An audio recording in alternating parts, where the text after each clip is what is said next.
Everybody stand up for a second. All right, move around just a little bit. You just got through eating, so we need that stuff digesting right, and so we can be alert. Just move around a little bit. All right, move around a little bit. You know, some of our arthritis is gonna start kicking in. All right, go ahead and have a seat. So, all right, we're going to get into leading. I think this is one of the important parts. You know, we talked about leadership, leaders, what that means, the actions of those things. We're going to get into a little more of how do I lead, right? I know I have the qualities to lead. I know the bad qualities that people say are bad qualities. I know those things. I know I need to take care of me. But how do I actually lead people now, right? And we're going to start off with leading with service or a servant's heart, because that is number one. One second, I have a video for you guys.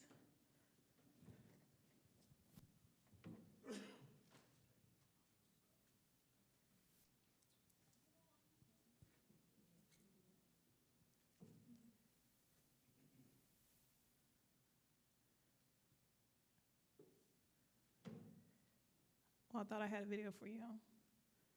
One second.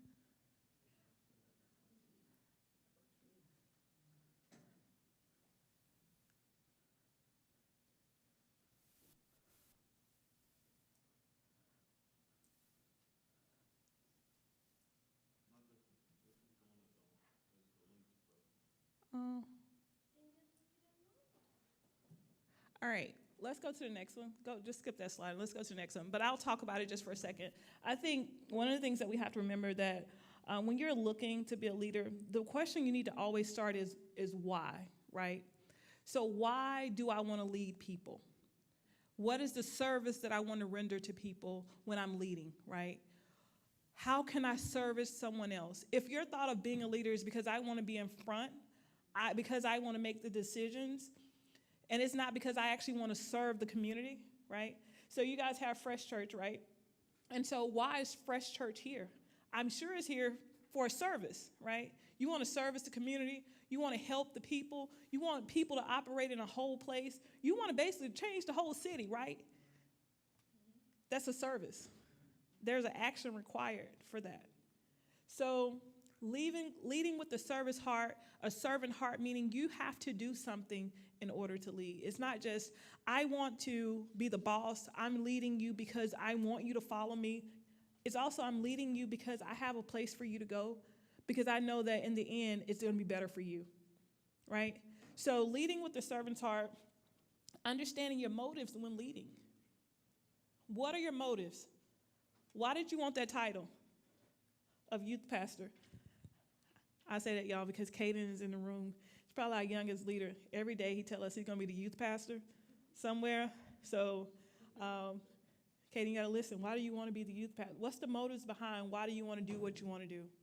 How are you looking to impact lives? And as you impact, how are you going to service and be a servant to those people? One of the things that I think of when I mentioned that when I introduce myself as a servant of God, right? Not just because I'm talking about being a servant, but in my current role, I feel like I am there to service my people. I'm there to ensure that they have the tools that they need, that I make their jobs easier. Not because I'm the boss, right? Like, that's not why I'm there. I'm there to service the people that have to perform the job. I'm there to make the job easier for the people and make it effective, and so that the company can do what they need to do, which is, for my department, we take care of customers, right? So I'm there to service people in my role as being a leader. Sorry, I wanted that link to work, but I'll send it to you guys. The next one is leading from the front. I think one of the qualities that people talked about, they were like, people ain't visible when they lead. Standoffish, and some of the other things that we listed. But when leading, what does it mean from leading from the front? Go ahead, Darrell.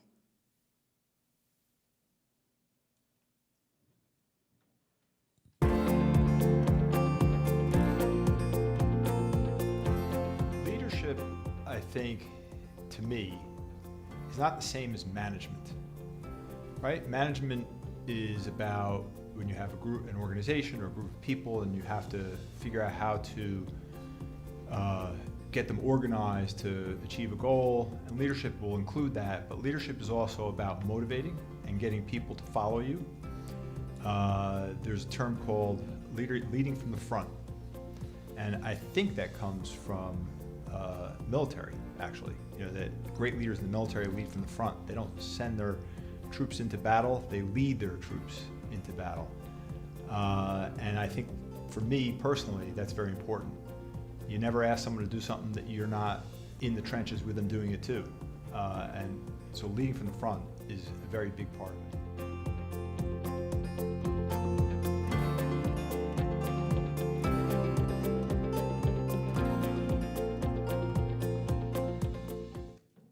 So you heard him say leading from the front, and from the military standpoint, the interesting thing about it is, how do you apply this to the Bible, right? So they're kings, and we know that the kings actually led their people into battle. They sent leaders to lead their people. They sent worship leaders to go before the people, right? So you think about these things, you're like, well, how do I tie this to the church? That's how. The things about corporate America and leading, that's not like a military thing, y'all. It's been around way before the military was around, right? And so understand that you have to be visible. You can't lead people and say, you know what, I want you to do things that I would never do, not willing to do. It's one thing that you won't do because you're not skilled to do it. That's different. I'm talking about the things that, for me, I had an office, and for a little while, I had to vacuum my own office. And some people are like, what? Y'all had a house clean, you still had to vacuum your own office? Yeah, I wanted my office clean, right? Or there were moments where I saw something on the floor at the office. You know what? I'm going to wait for somebody else to pick it up. I can see it.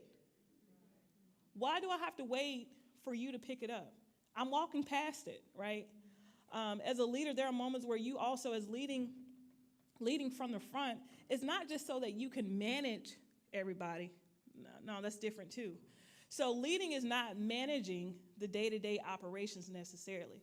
As a leader, you generally have somebody to handle the day-to-day operations, right? So I want to lead.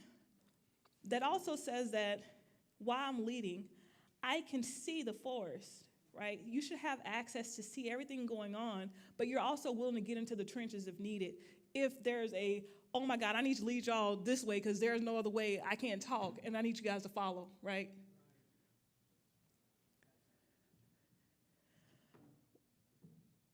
Now, you can't be a micromanager leader. You know, those micromanager leaders that tell people, like, they own your every move. You know why people micromanage? Because they don't know how to communicate.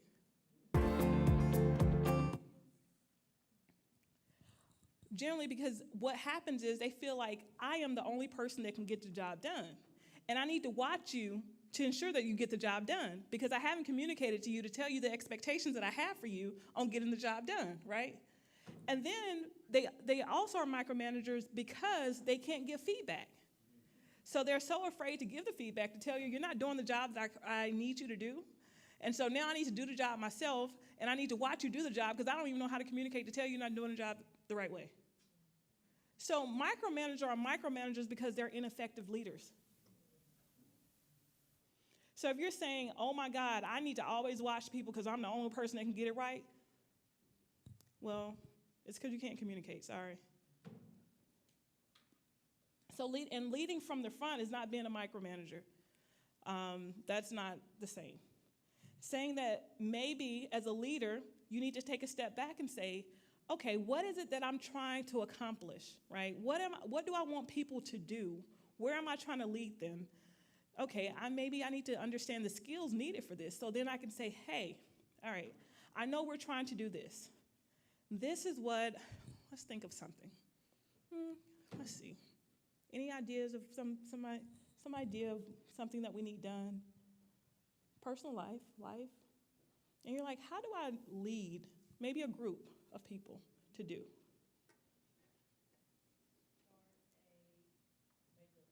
All right, start a makeup company. All right, leading people to start a makeup company. Okay, interesting, because I have no idea about makeup. Y'all, I tried to put on some eyeshadow this morning. Okay, sidebar. So there's glitter makeup, apparently, right?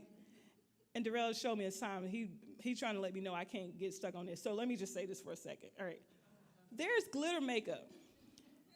And y'all, this glitter makeup, like, you can't wipe your eye because now you're going to have glitter all over your face. Well, they got some kind of spray that you put on before you put the glitter makeup on so it can stay. I never knew that. Okay, so this is why it's important for you. Because it's people like me that don't know about this kind of stuff, right?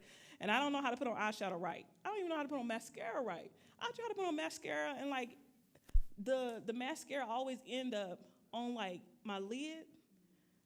Not my eyelids, but, like, above my lids, like, because I don't know what I'm doing. Like, it's just, okay, it's bad. Okay, so I'm probably not the great expert at this, but start your own company. This is when you need to ask for help, right? Because you never started your own company before, right? So as a leader, the first thing you're going to do, you just did it. You said, you know what? I need help on starting my own company. What do I need to do? You need to connect with the right people that have done it. Look, like, are you going to create an LLC? What are you going to do to start this? How are you going to get your product? Like, do you just want to actually do, like, videos? What do you want to do? Do you want to sell a product? Do you want to make your own product? Do you have a plan? There's a lot of things that you need to do. But then when you get the people, how do you lead them in the right place? So we're going to stop for a second. If you're on Facebook, what I want you to do is I want you to share. And once you share, I'm going to give you $100. Why am I giving you $100 for sharing? Because I want you, as you invest in yourself, I want you to invest in the people around you. Also, tag about 5 people and say, you know what? I think you need to invest in yourself. So once you share, let me know. I'm going to give you $100. I promise you, you want these $100 because we're going to do something with this money afterwards. I promise you. You got to share. So once you share, let me know. And tag at least 5 people.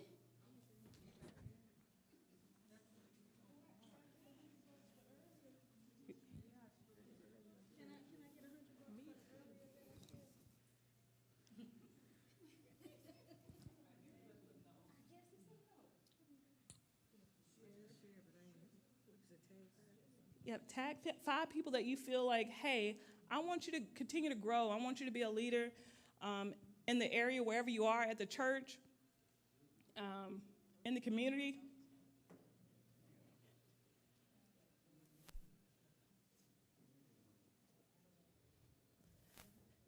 And I should have brought out the $100 earlier because this $100 is important, guys.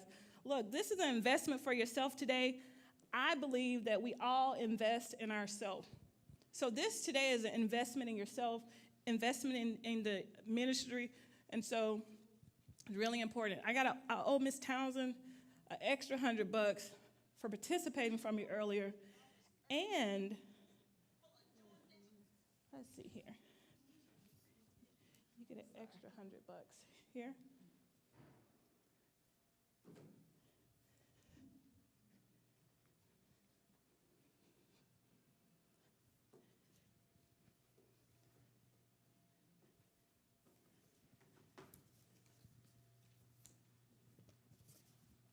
That's for your peanut butter and jelly. You'll need that. Oh, Kaden, here are your $100.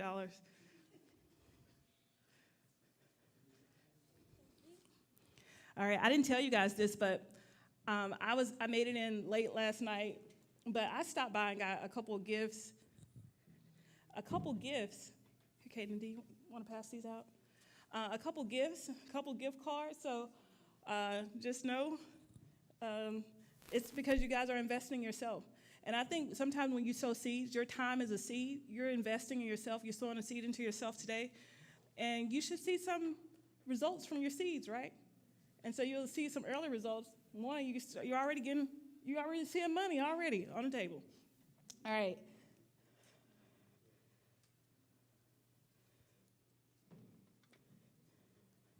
All right, leading by taking ownership.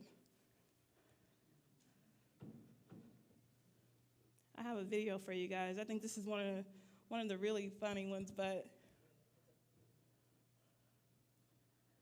She's learning to take over from me, Hopper. Oh, I see. Under new management. So it's your fault. No, it wasn't me. It was. First rule of leadership. Everything is your fault. everything is your fault. So taking ownership, and I included this because I think a lot of times as leaders, we don't want to own up to the mistakes of the people following us. And generally, sometimes when people make mistakes, it's honestly not because it's their mistake. It's because of how we're leading them or the information that we're giving. I think I made a mistake recently, and I shared something with a partner, and I gave them direction on how to handle our phones and our emails. And I told them, hey, I want you to focus on chats. Your primary focus is on chats, right? I thought I was communicating very well, but they also are our only provider on the weekends. So me saying, focus only on chats, you know what happened? They left my phones, and my abandon rate for my phones, that's how many calls we dropped within a certain time period, skyrocketed. That's not good in call center space. You don't want to drop calls, right? You can drop some, but not the amount of calls that they dropped. So I had to own it because my instructions to them was to focus on chat, right? You would say, well, people have common sense, like they should know that they're the only partner, but I told them just the day before that they didn't have to worry about it. Like I wanted them to truly focus on ensuring that chats were the primary focus and we didn't drop anything. So as a leader, I had to go back and say, hey guys, I'm sorry, I should have been a little more clear.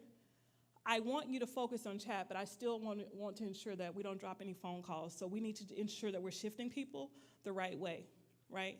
So that was my fault. Should they have said, hey, ding ding, I got a question? Maybe, but also when I gave instructions, I wasn't clear.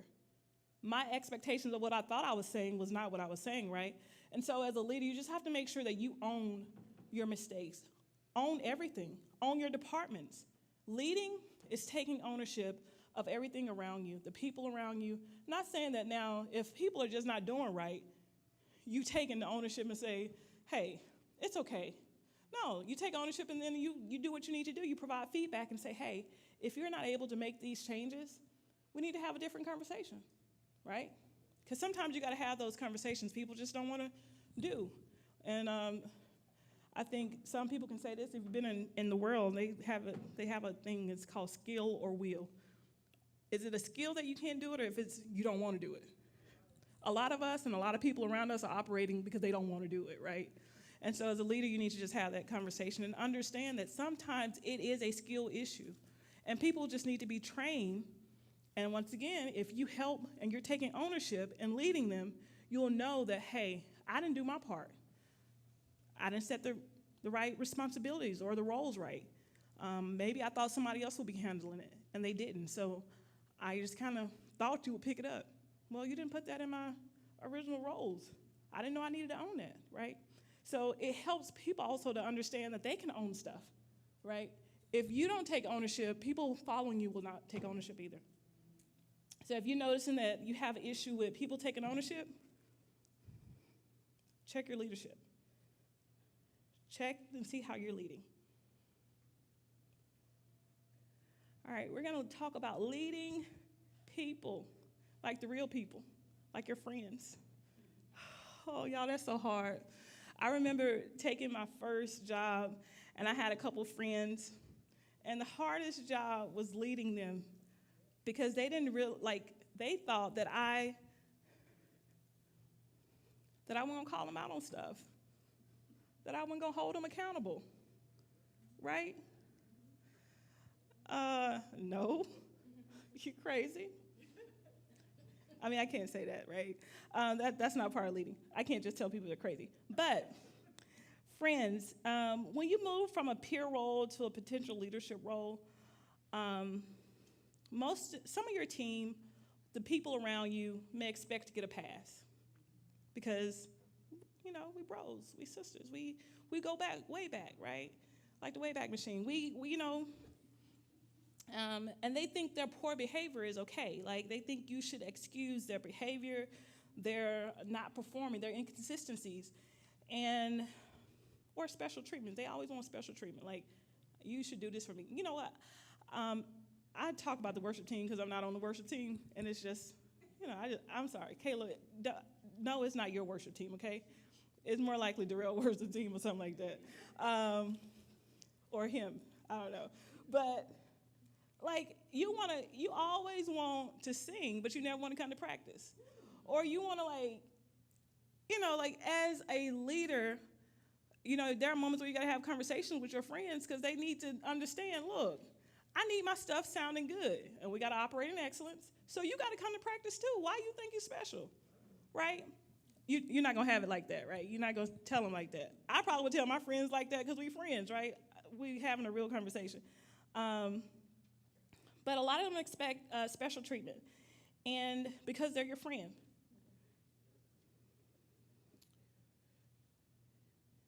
But a lot of times you don't always get to choose when you decide you want to be a leader. Like, things just kind of happen. Like, oh, this position opened up, and I'm now ready for that moment in my life to transition, right?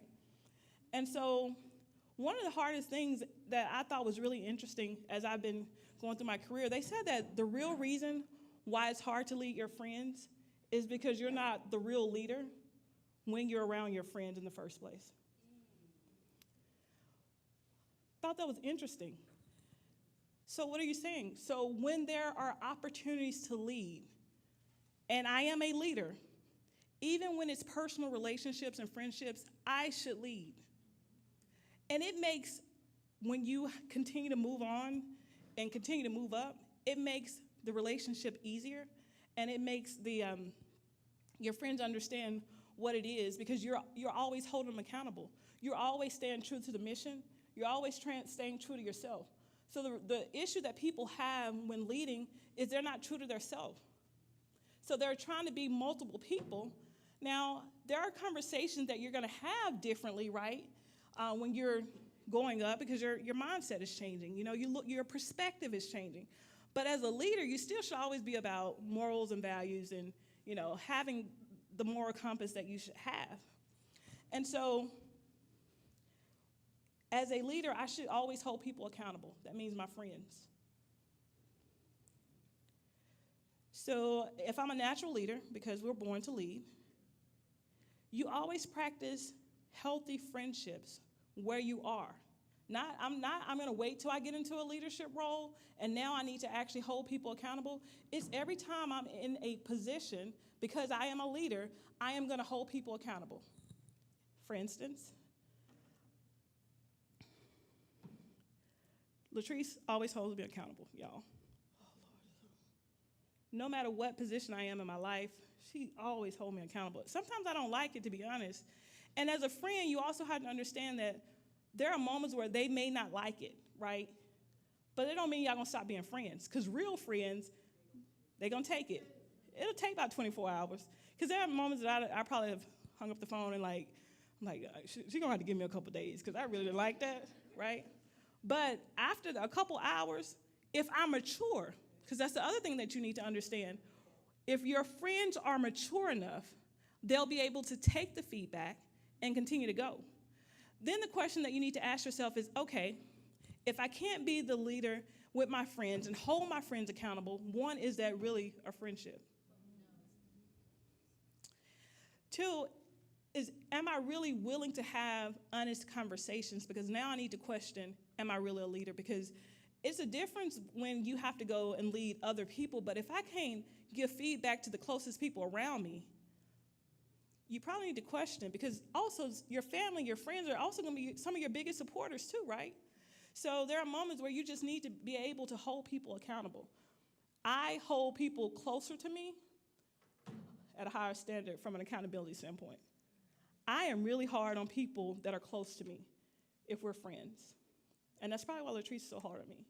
But I feel like if you're my friend, look, we're gonna go places that a lot of people won't be able to go with me.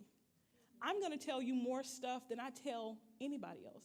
So if I can't hold you accountable, the next step is you may need to adjust the friendship when leading.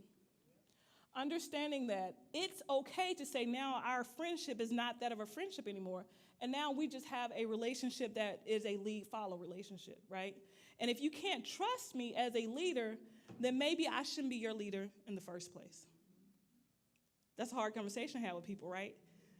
And generally as church people, we don't want to have that conversation because we think everything got to be like, oh, fluffy. I like fluffy stuff, but I'm sorry, there are some conversations that you need to just really sit down and have. Because if you say, my friendship is worth it, okay, well, we can have that conversation. We're going to give each other a week, and then we can go to Vegas after that, right? Hey, we can go to Vegas. It's totally okay. And then, so what we're going to do with our friendship is we're going to be clear. So as we're holding each other accountable, we're going to be clear. Look, if we're going to be friends, these are certain things that I don't think is okay. And if you cross that boundary, it's also creating healthy boundaries for a friendship, right? And a lot of times we don't create healthy boundaries in the first place, so it becomes really hard to then go back and fix what we didn't create in the first place, right? So clear expectations, actually set expectations, follow through with those expectations, be clear. Understand being clear is not being perfect. I'm not looking for a perfect friend when leading. I'm just ensuring that you can actually ensure that you're doing your part. And I'm going to hold you accountable to that. So I don't need perfect friends because we're not perfect. We're all just striving. But I need you to do your part, okay? And you also need to get a new group of friends, too, still. Let me tell you why. Because there are moments where there are certain places that your old friends can't take you. Y'all can go together still, but y'all still need to connect with more people. More people can do more things, right? And so we get into this mindset, I don't need new friends. Yeah, you do. You need new connections. Get new friends. So when leading, then connect with other leaders so that it'll make your friendship on another level, right? So now I have people that also know how to lead. They also know how to hold people accountable. And so now my friendship circle will look different. It's not just me holding people accountable from a friendship standpoint. It's people now holding me accountable. And so it's a whole 360 approach, right? It's like a circle of everybody holding everybody accountable. And so I don't feel bad when I'm holding this friend accountable because now somebody's holding me accountable. And it's just a whole circle. And then you can connect all your friends together, and then you can live a happy life. It doesn't work like that, but it sounds good. And the reason why you also want to get a new peer group when leading your friends is not just because of the accountability, but it brings new perspective, right? Your friends give you feedback, and be okay with that. You know, sometimes, now I'm not telling you go tell your new friends all your old friends' business either when leading. You don't do that. That's not nice. All right, so friends, the real reason why we struggle with leading our friends, just to make sure it's clear, is because we didn't set, and we weren't the real leader in the first place. And we don't set the right boundaries and the expectations around friendships. So when leading friends, it's all about ensuring that you're holding them accountable and you're setting them on a level where they should operate just as well as everyone else. New people. I think they're kind of like the easiest people, new people to lead, because you're kind of like you have a chance to get to know them, right? Like I get to know how we gel. Like I get to know how you prefer to be led. I get to talk to you. I get to do a lot of things. It's not like a growing pain as much. Some people would say it's probably different, but I would say new people is probably a little better because you actually have time to kind of be standoffish, right? And it's okay. Now, with your old friends, just go back to them for a moment. If you try to be standoffish for like a week, they're like, you acting funny, right? New people is different, right? When you're leading new people, they're like a little different. They give you a little more grace. And so when leading new people, there are a couple things that you need to do. Make time to lead. This means be available. Be visible for the new people. Make sure you have a way to follow up with them. So let's just say, okay, I have new people in my circle that I'm leading, and I know I should have time on my calendar maybe every Tuesday bi-weekly that I'm going to follow up with new people. We don't have a real friendship yet or anything like that. This is truly just a lead. I'm the leader type of relationship. So what I'm going to do, I'm going to schedule time on my calendar because we want to make sure we're effective and efficient. So we're going to organize time because time is important. That we're going to you don't have to actually tell them that you're going to reach out to them on every Tuesday, right? But as a leader, you set time in your mind to make sure that you become consistent, right? Consistency is important. Like, if people can see that you're consistent, they're like, oh, they care about me, right? Normally, the real reason why people think people don't care is because they're not consistent and showing that they care. Because you're like, well, I was there for you when your brother died. Yeah, but what about like yesterday or last month? You didn't even notice that I was alive, right? So it's like just being through life. So new people, you create a calendar to just check in and do follow-ups and be visible. Get to know the real person. This takes a little while because a lot of people, like, I'm an open book, generally from the beginning. I probably talk like too much. And like when I first meet you, I just want to talk. And I talk about everything, you know. Darrell, on the other hand, he's like a little standoffish. Like, his getting to know people is a little different. Like, we got this different approach of meeting people. He want to like develop these relationships. Like, he got to be all deep. Look, I ain't trying to do all that. I just want to know you. Like, do you have kids? Like, you know, where you from? Like, he want to be all, maybe like 6 weeks, then he get to that point. That take too long. I just want to know. So new people, just kind of like ensure that you get to know the real person in whatever way that is for you. Because each person is different. Each leader has a different approach. Like I said, me and Darrell totally different, but our approach worked. My approach worked for me. His approach works for him. And it works for the people in his circle. So also be okay with your approach. I think a lot of times we go looking for approaches and we look for things and we have something that works and we're like, well, it don't look like that person's. It's okay. That's why you're a leader. You're called to a different set of people. If we were all called to the same people, then we don't need that many leaders. We're all called to a group of people. So it's important that you get to know the real person. You're going to hear this again. Communicate, communicate, communicate. Be clear when you're meeting people. Your expectations when meeting new people, or even if you have new leaders that are coming in into your organization, or if you're leading in the area of the church, be clear with people. I've personally, I didn't know that there was so much church drama. I didn't know that. I was so naive. Until a couple years ago, it's like, wow, this is what like people talking about? Like, this is church drama? Wow, I didn't know it existed. Which means a lot, that my mama kept me sheltered from a lot of church stuff because I was in church my whole life and didn't know that much church drama existed. But drama exists everywhere if you got people, right? So back to my point of communicating. Look, communicate, communicate, and communicate. So what am I saying? So we're talking about communicating and consistency. So if you have new people, find ways, once again, I said, to connect with them on a monthly schedule, by whatever schedule that is for you. Look, if you're already busy, don't overwhelm yourself with it either, right? Let it be natural. Because if it's like pushy, people will know. Like, what's she trying to do? Like, what's her objective? Like, she crazy, right? You don't want that either. And last but not least, you gotta enjoy it. If you're leading, guys, leading new people, leading any kind of people, you have to enjoy doing it. If this is a burden for you, understand that there are moments that leadership will be a burden, but it shouldn't be all the time. That's right. You should get some joy in leading people.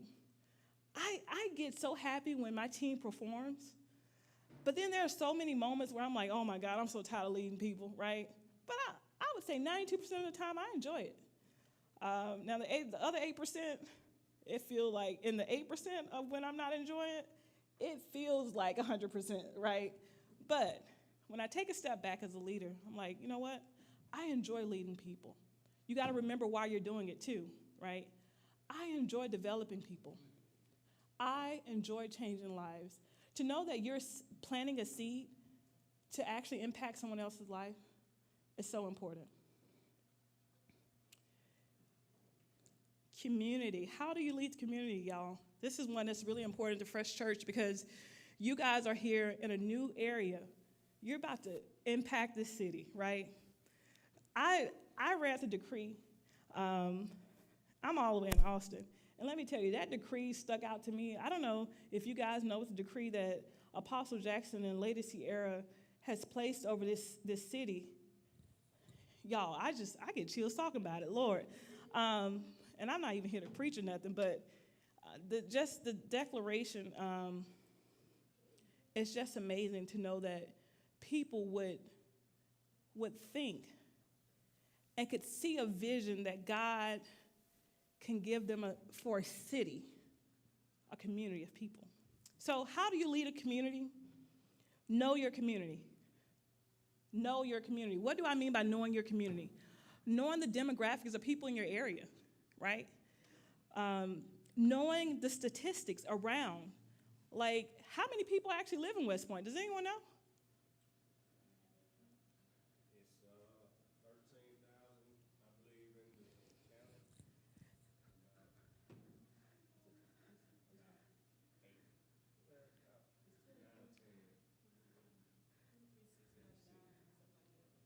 That's important, right? Because if you, when people talk about setting goals, you're like, okay, I want to set a goal to impact the community. Well, if you don't even know how many people in the community, how are you going to set a goal? So if you say, you know what, I want to impact 10% of the community, right? Okay, 10% is what of that number, right? So that means in my time frame, I'm setting a goal to say, you know what, this year we're gonna take the city, we're gonna try to get 200 people saved. We're going to impact 200 families by giving back. Like there's a reason for setting that goal. It's not just pulling a number out the air. It's saying, you know what, I think it's doable because I know this number, right? So know your statistics, know your demographics, know the people in the area. And know the city issues, right? So you can't take a city if you don't know what's going on in the city, right? So that means knowing what's going on in the community when it concerns the people. What kind of issues are people having, right? So let's just say you guys do an event every year, and it's tied, I don't know, what are some of the events you guys do? Let's just say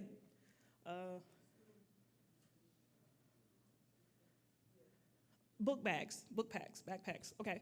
Let's just say, all right, your event is doing backpacks. Is that what the community needs, though? Like, it's great that you're doing it, great, right?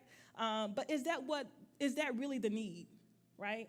Okay, well, maybe the real issue is I need to give, it's not backpacks, it's food. I don't know. I'm just saying something as an example. What does the community really need from you, right? If you're changing the community, that means that you have to give them something that they really need, right? So once you know the community, you know your demographics, you know your statistics, and you know the city issues, you're also going to stand up for a cause in the community, right? When there are moments where you need to stand up, you're going to be the leaders to stand up in the community. When I talk about the injustice issues or any issues that will actually impact the city, there are moments where you, as a group of leaders, you're going to say, you know what? We're going to be the people that take up this cause for the community. I know you're like, oh my God, that's kind of hard. I know, but that's what being a leader is. You know, you think about the lives, and you can go to the Bible for this, right? There are leaders in the Bible that say, you know what? I got to go take up the cause for this person, right? And so think about that. Also, you want to know and connect to your nursing homes, your local shelters if you have any, and any kind of orphanages if you have any. Why? Because that's word. The word says you should take care of your widows. The word says you should take care of the old. You should do these things as a church. So if the community is doing it, why is the church that's going to take the community, why are they not doing it, right? So you want to make sure that you're connecting to those and you have connection points. You're checking on those people so you can see if you can actually offer any kind of assistance. And like I said before, know what your city is lacking. So if you're coming to take over a city, right? Because let me tell you, takeover is something real, right? If you're coming to take over a city, that means you have to have a vision for it. That means that once you take over, you can't stay idle. So you got to set up a plan and say, hey, This is what taking over this city looks like. I'm going to set up a 6-year plan, a 1-year plan, a 3-year plan, a 5-year plan, a 10-year plan, because I plan to be here, and this is what takeover looks like. If you don't have that, then you're not really coming to take over. You're just coming here just to like enjoy it, right? Which is okay. And so when you do those things and you have that information, now it's like, okay, I'm going to be the leader in the city that's going to do all the things. I'm going to motivate the people around us. Because it's one thing to say we in the city, but to say that I have an impact on where the people go in the city, that's another thing. That's phenomenal. All right. Y'all have heard so much from me. I'm going to actually do one thing I think we can check off, which is maintaining who you are in leadership. Because I think this is really saying, how do you maintain yourself? It's staying true to who you're called to be, which is to lead, and to set boundaries, and to hold people accountable, and understand that it's okay to change as a leader. What do I mean? It's okay to develop, because as you develop, your perspective change, your perception change. So the way that I act, I'm not gonna act that way generally. I'm gonna change it, and it's okay. As long as you're not losing your moral compass, your integrity, and those things that qualifies you to be a great leader, as long as you're not losing any of those things, you're still on the great trajectory to be a great leader. So don't think of it as, oh my God, people say I'm changing. You should. I got some plants, y'all, and my plants have been changing. They're the same plants, but they're growing. They look so pretty as they flourish. Y'all, they're so pretty. They're so green. That's how you should be. You should be growing. You should be green. You should be living. And so if you're not doing that, then your question is, you know what? Why am I staying the same as a leader? I do want to maintain growing. That's the only thing you want to do as a leader. You want to maintain, continue to grow. Not maintaining who you are, because that means you're not growing if you're not actually moving, right? So, y'all, I know you guys have been sitting with me for so long now, and I just want to say I'm so excited that you guys will give me the opportunity. We're not done yet. We're almost done. Got a couple more things, and we're done. We got literally these 3 things. Did you guys look at my document or something to ask these questions? Oh, interesting. Because I actually have these last 3 things to talk about, but I'm actually going to get some help. I say this all the time. He's my sidekick, but he's not my sidekick. He's like everything that I'm not. He's great. And so as I was preparing for this, and I was like, this is what I'm thinking about, the vision part, he said something, and I was like, wow, you should talk about that. So I'm gonna let my husband come and talk to you guys really quick about a couple things. And just to tell you who he is, I know you're like, why is he qualified to come talk to us? Well, he has a degree in applied communications, whereas all the crazy stuff from research, why do people do what they do, just communication as a whole. And he's been in church probably all his life and really care about church leaders. Although I care about corporate America leaders, he cares about church leaders. And although I share that same love, his love is a little different for church leaders. So I'm going to let him come up and talk for a couple minutes, but he's going to play a video as he comes up. I think we all need a pep talk.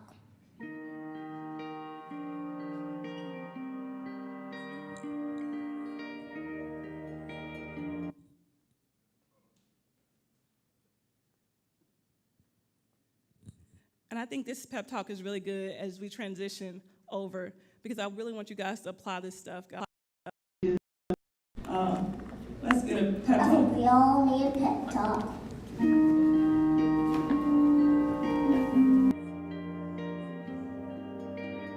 The world needs to stop being boring.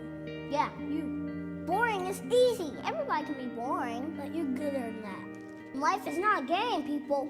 Life isn't a cereal either. Well, it is a cereal. And if life is a game, aren't we on the same team? I mean, really, right? I'm on your team, be on my team. This is life, people. You got air coming through your nose. You got heartbeat. That means it's time to do something. A poem. 2 roads diverged in the woods.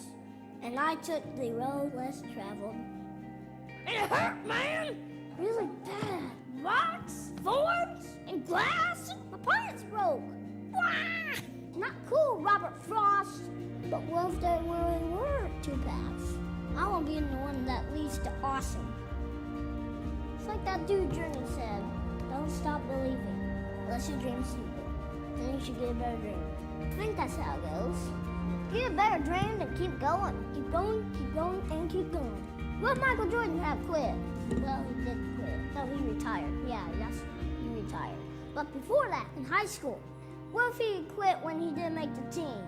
He would have never made Space Jam. And I love Space Jam. What will be your Space Jam? What will you create will make the world awesome?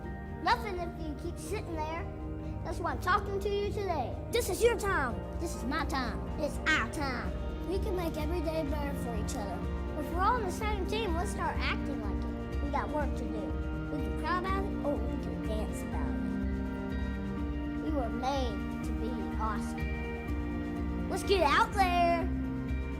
I don't know everything. I'm just a kid. But I do know this. It's everybody's duty to give the world a reason to dance. So get to it.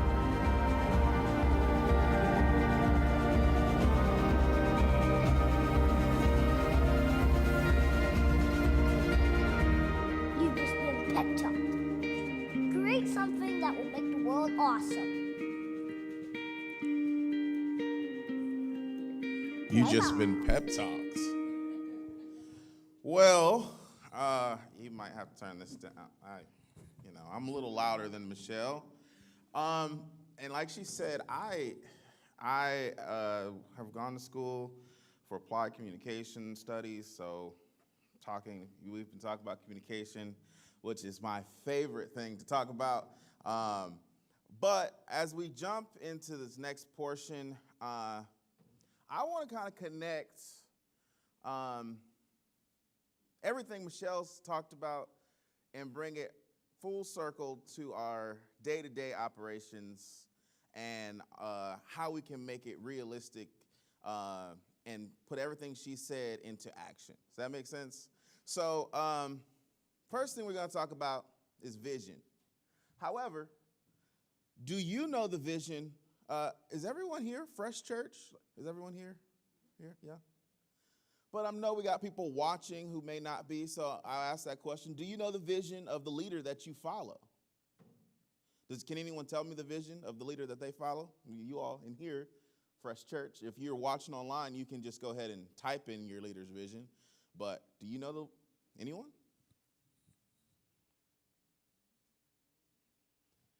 Right now, you guys are making Apostle Alex really nervous.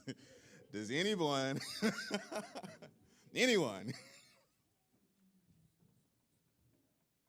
Don't be shy. I'm patient.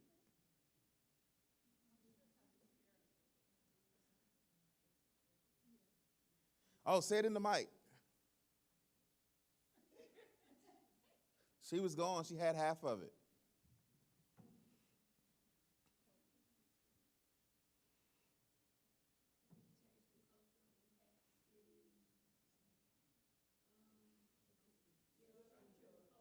Yes, there it goes.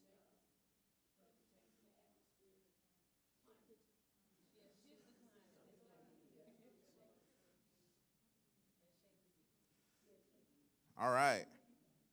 So we got structure the culture, shape the city. I just want this shift the climate and structure the culture. All right. So we know it. We just was like, I ain't gonna be the one. Or if it was me, I would be like, man, I don't want to say it because it's not gonna be in order. Like even though y'all were saying it, I said it like 5 times backwards, right? But what is vision? Vision is defined as the ability to think about or plan the future with imagination or wisdom. So it takes more than just saying, oh, I'm going to make a plan. Vision is not just a plan. It takes imagination because I have to see something that's not there. And it takes wisdom Because just because I'm imagining something doesn't mean that it's going to make sense. So I need to combine the wisdom that God is giving me and put that with the imagination and the creativity that he's given me and use that divine download to create something that's going to be tangible. Well, Darrell, that sounds great, but what does the Bible say about this? Well, Habakkuk, I always mess that up, 2 and 3 says, and the Lord answered me and said, write the vision and make it plain upon the tables, that he may, ooh, she know it. I'm having, huh? Oh, yeah, I know she know it. Okay, all right.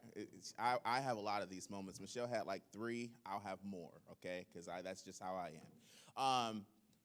My kids say Maxine knew Jesus, walked with Jesus when he was on the earth, and helped the authors of the Bible write them. So anytime we have a Bible discussion, they be like, call grandma. So, of course, as I'm reading this, she was right on top of the words. That he may run that readeth it. And verse 3 says, for the vision is yet for an appointed time, but at the end it shall speak and not lie. Though it tarry, wait for it, because it will surely come, it will not tarry. So there's a few things that are highlighted on there. Of course, there's a vision that has been written. Apostle Alex, we're going to use, of course, this, like she said, this training is for lots of people and lots of audiences, but since we're here at Fresh Church, that's going to be who we're going to use. So Apostle, you'll hear that Apostle Alex's vision, because that relates to the majority of the crowd, okay? So Apostle Alex wrote this vision that we kind of got down. And we got like 2/3 of it, or 3/4. We were missing, like, we close, right? And he's made it plain. Our job as leaders is to pick that up and run with it. And you say, man, that sounds cute, but how do I run with that? Like, how I'm going to shape the culture,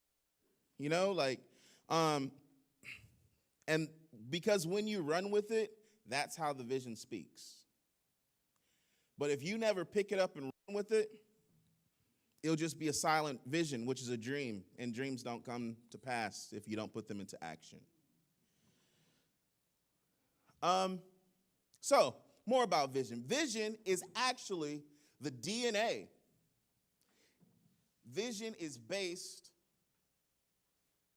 the base that creates everything, just like the DNA is what creates you as a human being. We know who you are. We know who you're related to. So if you by chance do not obviously, let's talk about blood relation. If you look around the room, you can say, man, Darrell, you related to Terry? And if you didn't know us, and I walked around and I said, yeah, man, Terry's my dad. And you're like, wait, what? Well, technically, by marriage, he is. But so what that tells me is that you can earn DNA 2 different ways. And that's how it works when you grab hold of a ministry. When you grab hold of the vision, you adopt the DNA of that house. And if you don't adopt the DNA of that house, then you're living with someone that you're not related to or don't want to be related. Imagine this. Imagine having no relationship with, let's say, a child, because we all understand how adoption works. Let's say we bring in a child, social worker says, Pastor C, we're going to let this little Jimmy come live in your house, all right? Jimmy's going to live in your house, but I don't want you to talk to Jimmy. I don't want you can't discipline Jimmy. And Jimmy is going to do his own thing. Now, y'all family, we know y'all Christians, but Jimmy's a devil worshiper, and he's got y'all room down there, okay? Now, I'm just giving you an extreme left side, okay? And she looking like, not in my house. And you can't tell Jimmy, but he's a part of your house. That is why you can't have people leading in your house who don't want to adopt the DNA. Because if you don't adopt the DNA, you can't be a leader because you're always going to lead to the left. So, I love visual. Man, I'm scared I'm going to break this stage. I love I love visual things. And I also love lemonade. Like, I can go anywhere, and you can have the nastiest restaurant, and can I have some help? You can have the nastiest restaurant, and they can have good lemonade, and I'll still be happy. Because at the end of the day, I'm like, man, at least the lemonade was good. So there's a lot of things about lemonade that are important. The flavor, like that. You can make it so many different ways, is what excites me. Who else in here likes lemonade? I'm glad to see that because everyone's going to get a glass, okay? So just regular lemonade, none of, don't touch the, yeah. And if, really, let's do this a little different because of the times that we're living in. Let's let the cups here, and why don't everyone just come around like the old communion line and come grab, and I want you to pour yourself. I got thirsty and I didn't want to drink pop, so it's only open because I stole a glass because, like I said, I love lemonade.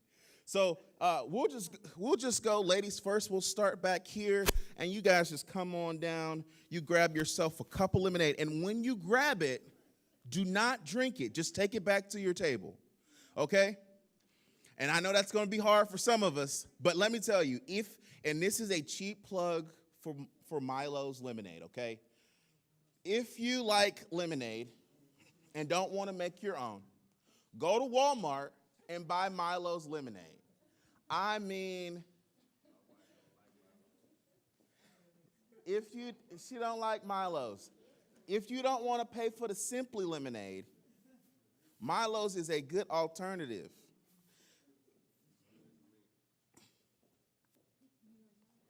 Now, Michelle, don't be stingy. They need some because I need them to drink. She said, hold on. Hold that, please. And you know, Michelle, you are not lying. It is warm up here. Very.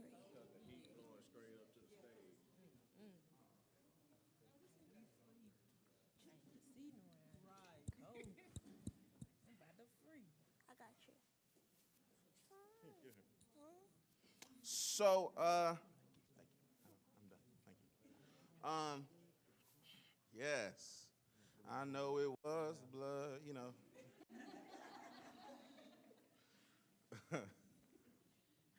Yes, get yourself a glass. Take Tyler in a glass too. Now, I'm glad Pastor Alex came last because this lemonade, you know what? Pour me a glass first. Thank you, that's good. Now just give him the gallon. Give him the gallon. Give him the gallon. Now you can take the cup with you, but yeah, I'm gonna give you the gallon, okay? He said, I love Milo's. Am I still on camera? Am I good right here? Is this good?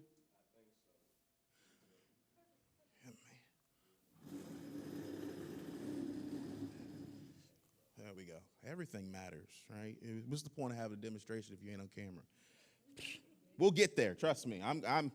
I get really animated and I get excited. So if you see me doing this with the mic, it's only because I know I'm going to get louder. Okay. This is lemonade. All right, everyone. Cheers. Dilly dilly, right? You know, whatever. You know. Go ahead. Don't drink it all. Just drink like half of it. What do you guys think? It's strong, isn't it? Right. Let me tell you something. If you don't have a vision that's strong, why not? Why have one? So let me tell you about this lemonade. This lemonade represents Pastor Alex's vision. It's strong. When you drink it, you have to know that this is what you want to have. But you're going to get so many elements by holding on to the vision. You get your sweet, you get your sour, right? You might get some nutrients. It's some nutrients in there. I read it. Now, listen. That is the vision. Now, as leaders, our job is not to be lemonade. Our job is to be tandem with lemonade. So we're not to change lemonade. So Fresh Church, you are lemonade because that's the vision of the house. However, all of us can't be Apostle Alex. And so he's got other skill sets that I don't have. However, maybe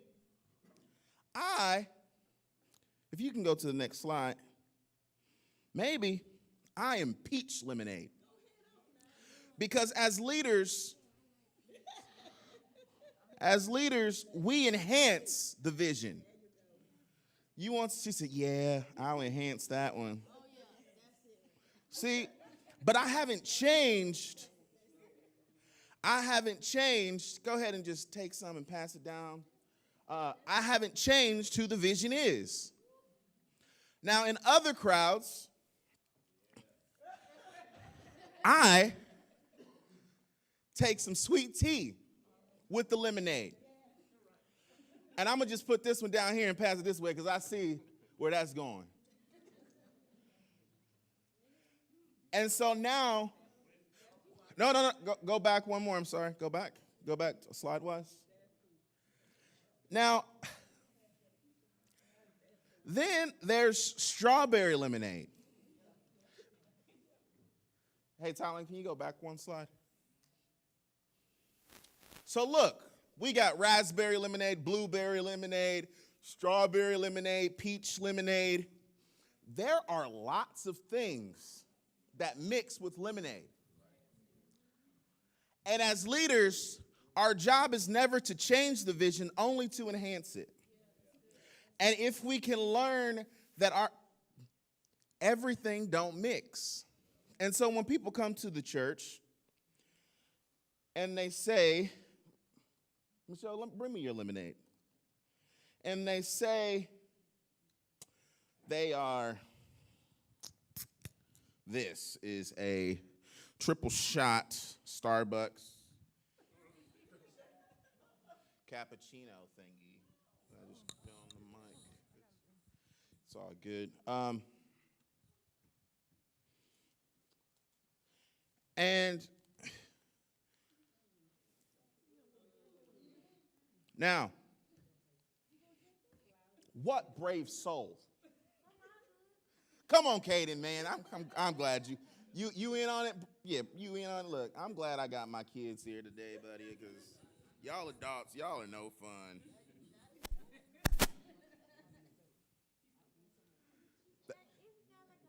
It's nasty. Look at that face. You take a good-looking face like that and turn it upside down. Here go another test dummy.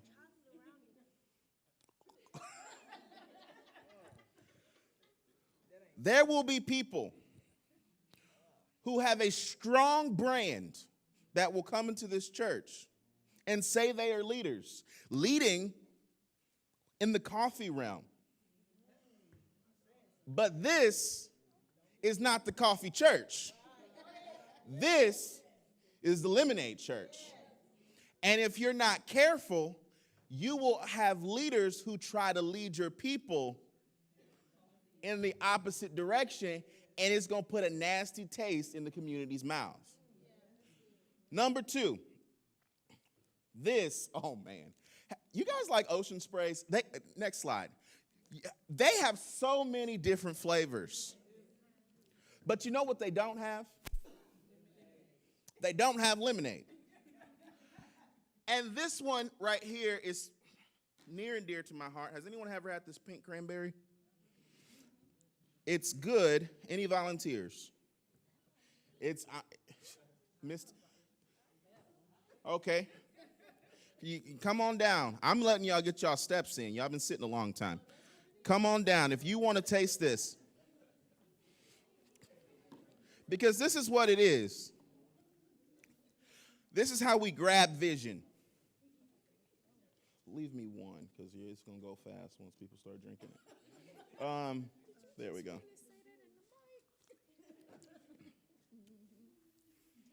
Now, the deceptive thing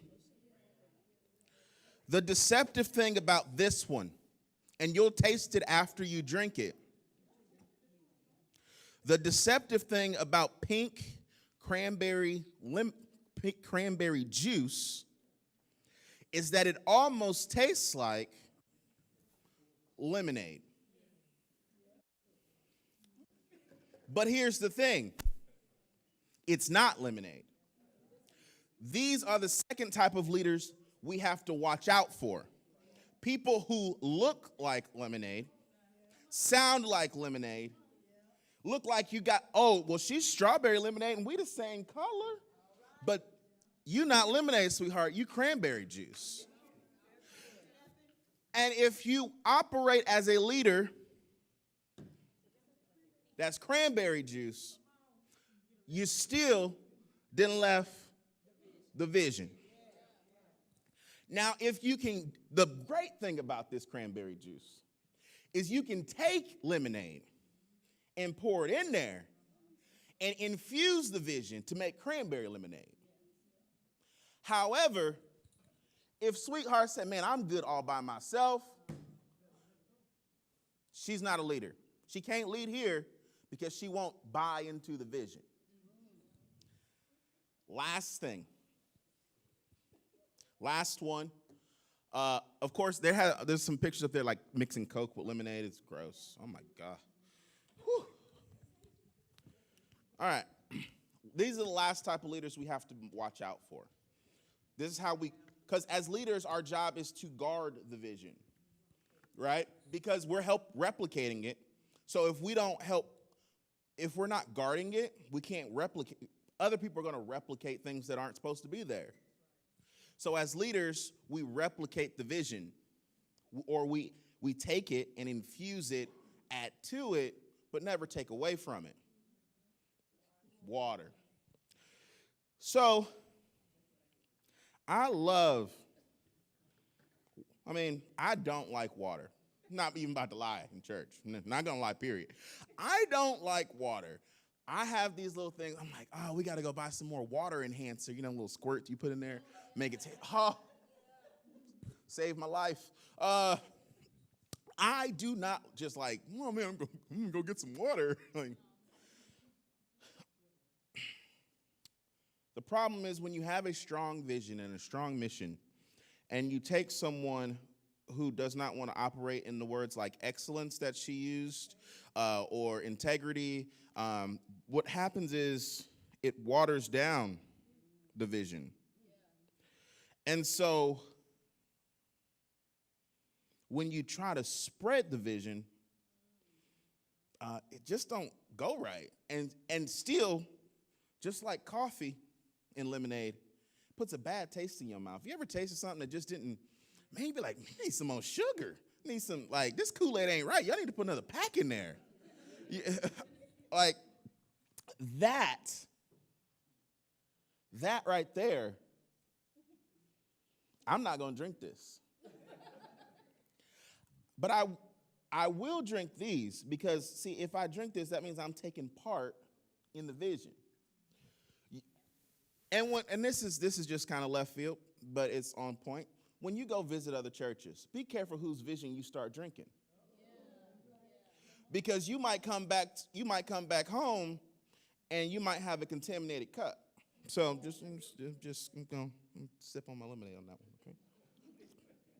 And that peach lemonade is so good. Oh, if you didn't get peach lemonade, you missed it. You missed it.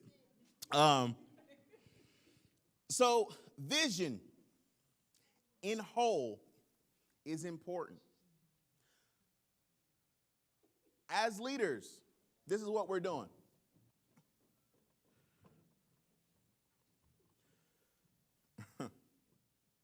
Leading with vision in mind. Leaders do create vision. Let me say this. Leaders create vision. Apostle Alex is a leader. He created vision. But not all leaders come into a house to create vision. Some leaders, like the rest of us, we carry out vision through our buy-in. So every time Pastor Alex says, man, we got to go impact this community. Anybody want to go put flyers on the cars into Walmart? That's a buy-in to the vision, because one of our things is to connect to the community. We'll get there. We'll get there. Vision is contagious, and leaders infect their followers. So if the worship team, because for some reason that seemed to have been a topic all day, let's talk about a different team, shall we? If the media production team decides that they don't, the leader of that particular group decides, I don't want to buy into the vision. Pastor Alex, you're cool. And more than likely, I'm sorry, Pastor Alex, habit, apostle. But more than likely, at that point, it's probably I don't know anybody. So what I say here is just the Lord. It's general. But it's just like, it's probably more like, man, Alex, it's just completely just like, man, Alex, this is great, but we ain't got to do all this.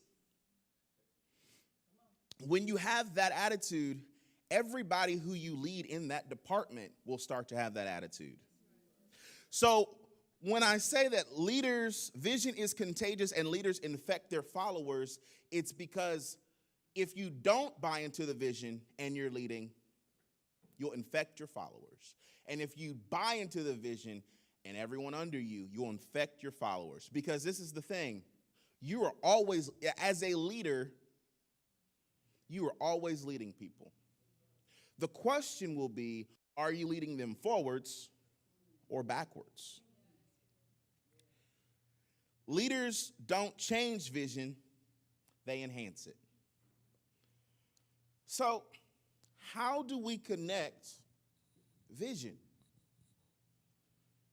Well, you need a strategy. And inside of strategy is lots of things: teamwork, marketing, success. And I could list a billion words, but because I like letters, we're going to use something called the 5 C's. And the first key of strategically planning a vision and enhancing a vision and carrying out the vision is communication. Now, there are lots of types of communication. There's oral communication. We've been doing that all day, interacting, talking verbally. There is written communication. There has to be things that are written down. I'm communicating text, email, chat, by mail, by contract, by understanding these are the bylaws that I'm going to follow. Listen, I've been places where the way you carried yourself on social media, that was in written communication. This is how you will act as a leader of this ministry on social media. And you're like, whoa, bro, you can't control me. But if I'm not controlling you, but I'm saying if you are truly buying into this vision, you're not going to talk about the people on the side of the road like this. You're going to figure out a way to help them, because that's what we about.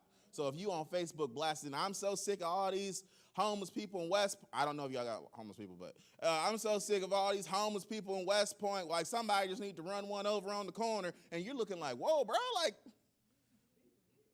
and then next week you sharing the outreach. You see how, so that's why people make these things, because they're like, whoa, like, as leaders, we need to be held accountable. We'll get there. nonverbal communication. And that's basically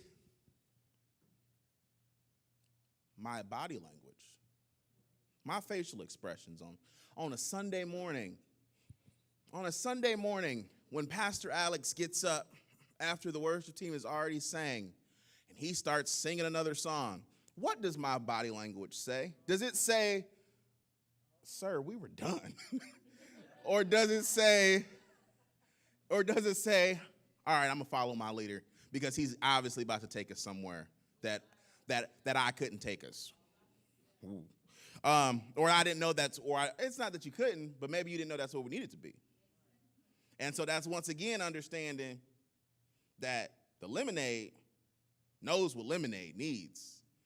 And sometimes you can have a little too much peach, and God's saying, "Apostle, go ahead and pour some more of that lemonade in there. Mix that back in there." Okay? The other thing is that our nonverbal communication can be so much more telling than our verbal communication. So it's one thing to say, "Sister, I love you, but I'm going to stay over here." And she walk up to me and hug you and be like, "Oh, God bless you." You know, like, now, of course, I'm talking like whatever this is, pandemic.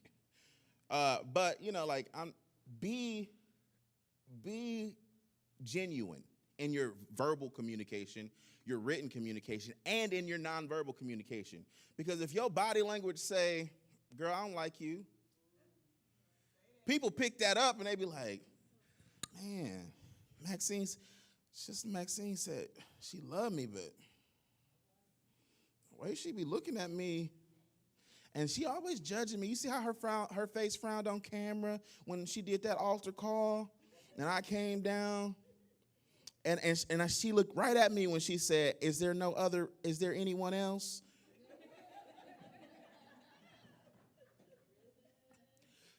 And listen, I have one of the worst poker faces.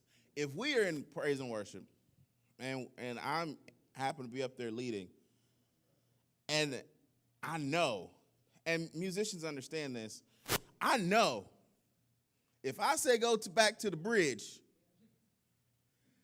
and them ain't the chords to the bridge, and you want to rewrite the chords to the bridge, and you like, you supposed to hit a 4 right there, bro. You hit a 2. Stop. Like, no, like, go back to the 4. And there is a reason for everything. But how we communicate that is very important. And what hasn't been communicated is just as important. Because if I leave everything up to interpretation, more than likely there will be a misinterpretation. So that's how we strategically plan. We try to answer all the maybes, mights, and could be's before we actually get to them. Because if we can communicate that way, that's how we can strategically plan something that's going to be effective. Next, collaboration. Vacuums and islands don't collaborate, but leaders do. Vacuums take everything that they absorb. So once again, in the media department, man, in 1992, I developed the coolest flyer. Now, mind you, in 1992, I was not even 4 years old yet, but sounded great. 1992, I developed the coolest flyer. So cool, and it was called Impact. It was a wonderful service. It was a dynamic speaker. That's what I had on the flyer. Dynamic speaker, free food, impact. Great. 2021, we having a service. Apostle Alex says, "Man, I have a vision. We're going to have a service, going to do a community outreach, want to call it Impact." Hold on, Pastor. Wait. I got something for you. 1992, I created the coolest flyer called Impact. Okay, tell me what's different between now and 1992. Well, the art's different. The pixelations are different. The population's different. The culture's different. Is it the same speaker? Is the word dynamic even cool anymore? No. If I I got a dynamic speaker coming. You know what I mean? Like, no. Does it have flames? Did they even have emojis in 1992? You see what I mean? Like, this doesn't work. Operating out of a vacuum. That means something that you already sucked up and absorbed and thinking everything that you already have is good enough. That's not how that's going to work. So a collaboration means I can't be a vacuum cleaner. I have to be constantly in a flow, right? It's collaboration operates on what we're going to talk about this a lot, is called a loop. And so it operates on a loop, and we'll talk about that. Partnership cultivates future leaders. I will never know, as a leader of my department, if there's someone else who can work Photoshop better than me, if I don't ever give anyone else an opportunity.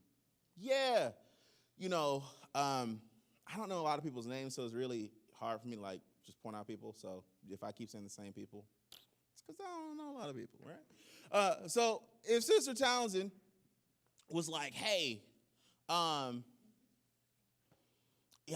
been working on PowerPoint, not PowerPoint, Photoshop for the last 10 years. But I've really been going to school and focusing on the new updates, and I've been really sharpening my skills over the last 3 months. Can I try to work on this flyer? And you're like, nah, I'm the leader. This is how this is going to work. You're not collaborating. And if you only collaborate to a point, you're not an effective leader. Oh, that sounds great. So if Sister Townsend tells me we're making, better yet, Sister Townsend cooking food. I'm in charge of the hospitality department, and I love to cook. I can cook great, but can I make ribs better than Sister Townsend? Can y'all?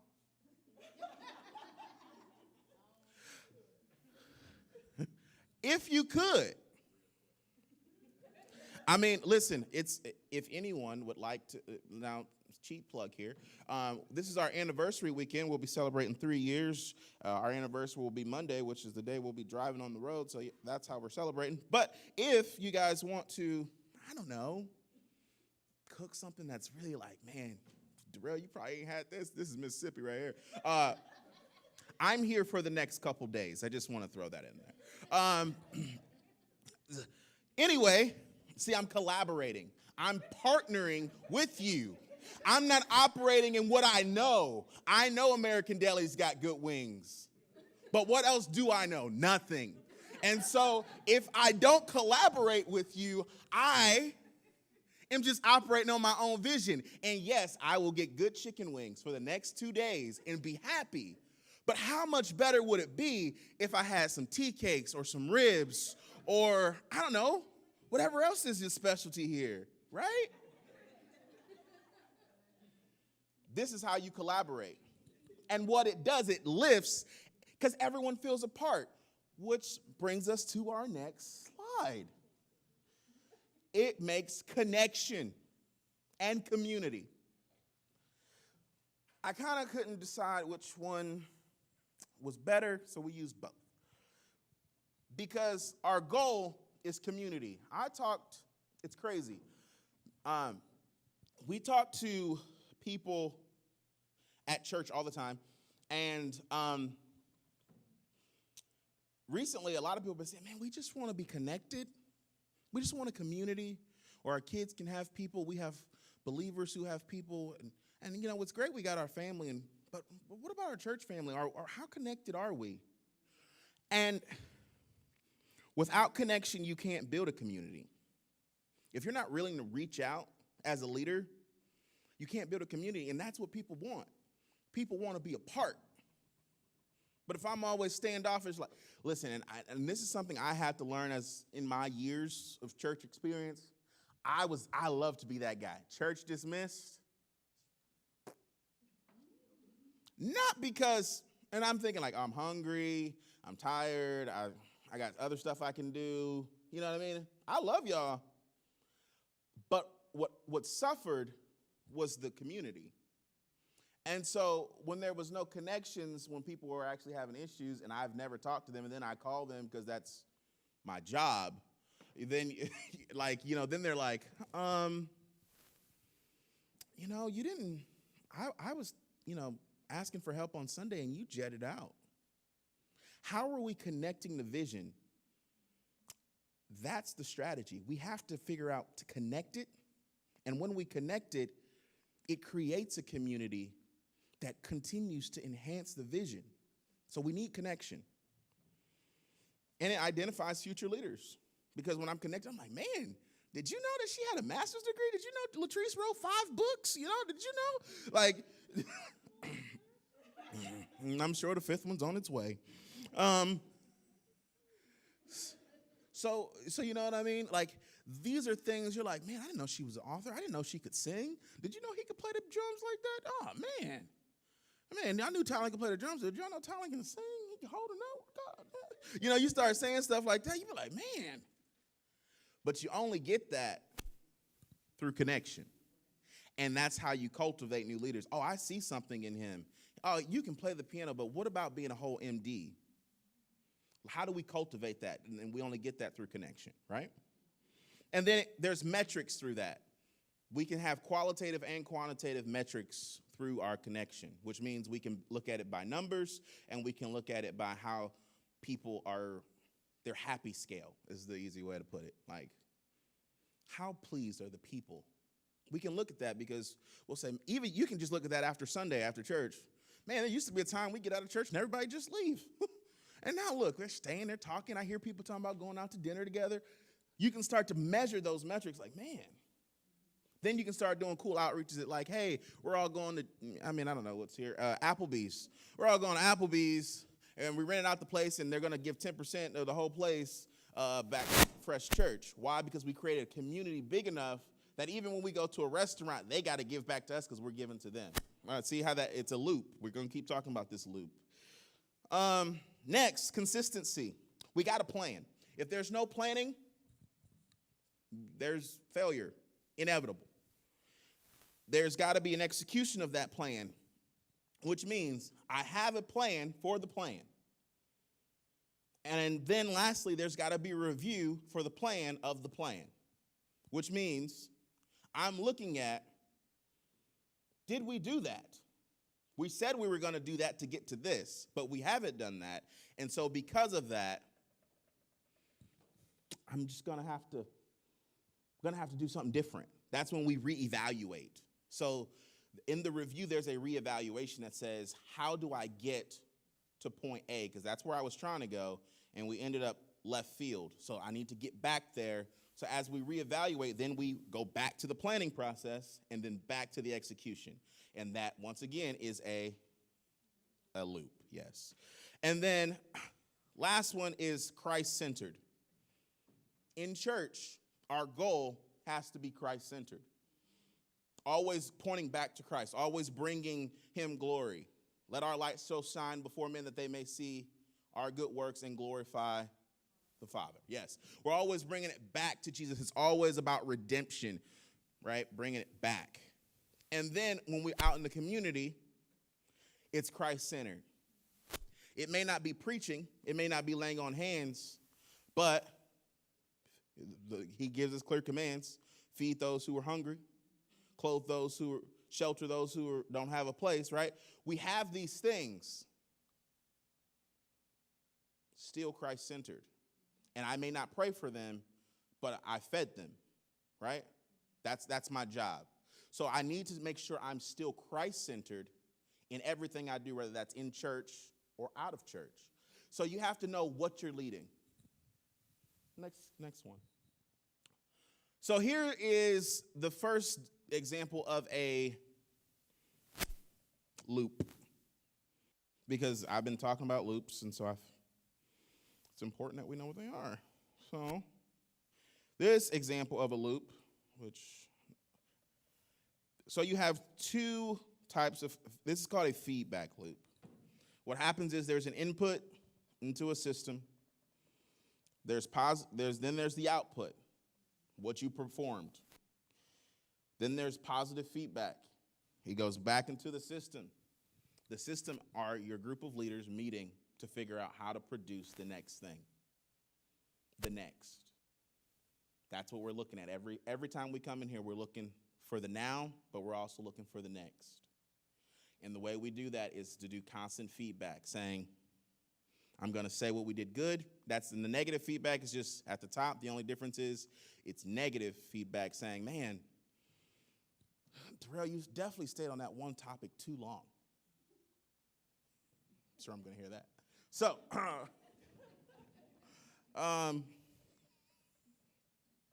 listen, she's been throwing all kind of shade with this mic.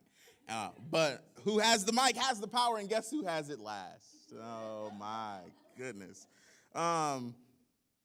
So there is this loop that happens, and if we aren't careful, but there is also something that I want to address called negative scan.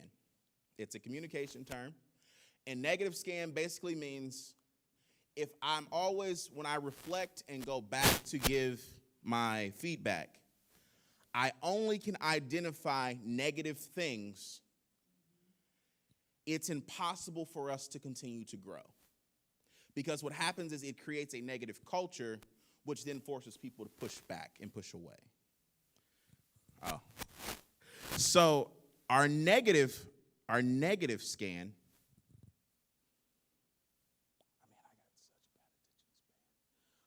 negative scan is all about making sure we don't have it. Because if you do, you're going to start losing people because you're like, dang, she's so negative. Pastor Alex, can you switch me departments? Look, because, I can't work with Latrice. All she doing, man, she just negative this, negative that. She said my email had too many incorrections. Then she said it was the wrong format. And she the administrator, so she should put the final signature on stuff. Like, and you be like, a meeting with Latrice is like going to the principal's office. She's a counselor. You know what I mean? Like, Lord, this is not therapeutic. Help me.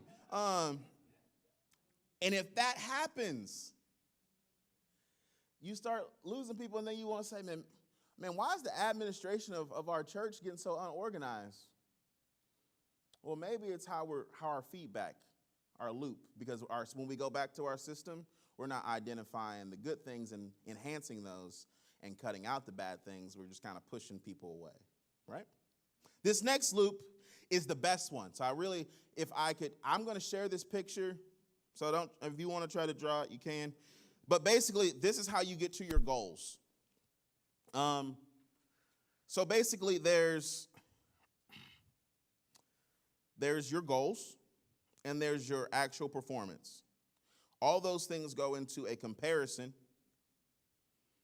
and all those things coming back as your positive things and your negative things. Then you give feedback on those, and the negative loop goes back under to your actual performance. So if you put in all your negative things back into your performance, this is what I was saying about negative scan. Eventually, you're going to load, your goals will be built off of, well, let's just not do this no more, versus how can we actually impact the community? You know what I mean? It will be, well, let's make sure we don't go out there and make a fool of ourselves like we did last time. That'll be the goal, but it won't be the actual vision. So be careful. Last thing, we're moving on. I'm almost done and people tell you, don't let them tell you it can't be done. It definitely can be. You take these 5 C's and you make them happen.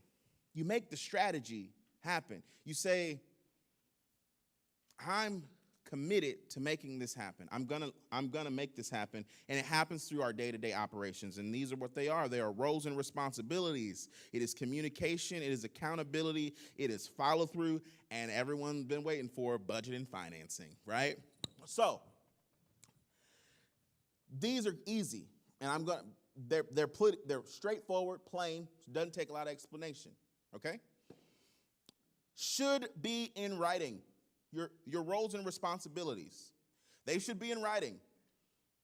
What's your role as a worship leader? What's your role as the media production leader? What's your role as the hospitality leader? What's your role as the pastor? What's your role as the evangelist? What's your role as the elder? And what happens if I have multiple roles? What does that look like?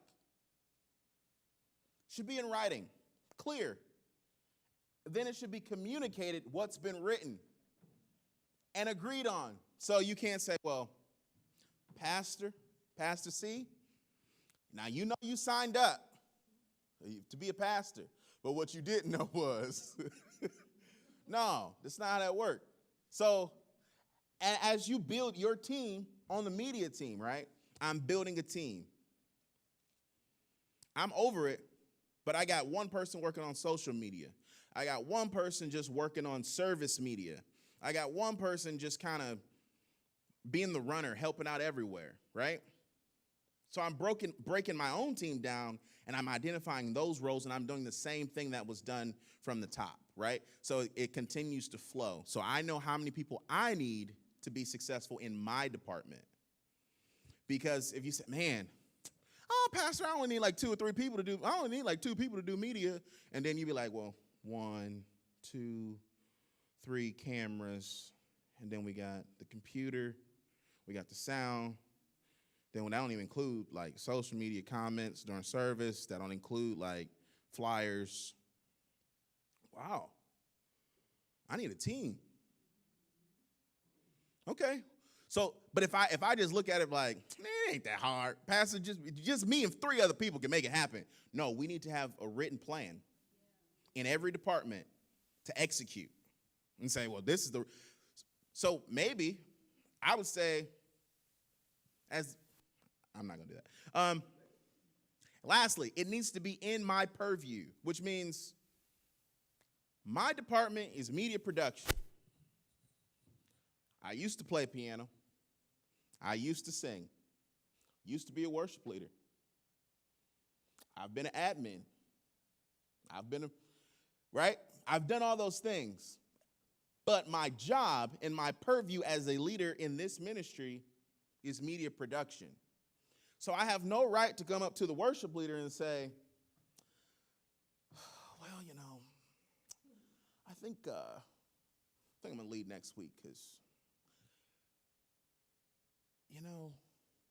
it was a great song. Don't get me wrong, great song. But I feel an unction. And understand what I'm saying. This is coming from just the guy who runs the computer. Like, you know what I mean? Like, I sing, but, I can't sing as good as her. So, but I'm going to tell her, next week, I got you. And maybe if you didn't go up on that last part, and that's not my purview. I shouldn't be telling, and you need to sit such and such down. Like, no, stay in my lane. If you want to have an executable strategy, you have to have leaders who know how to stay in their lane. Unless, now she says, hey, I know you used to do this.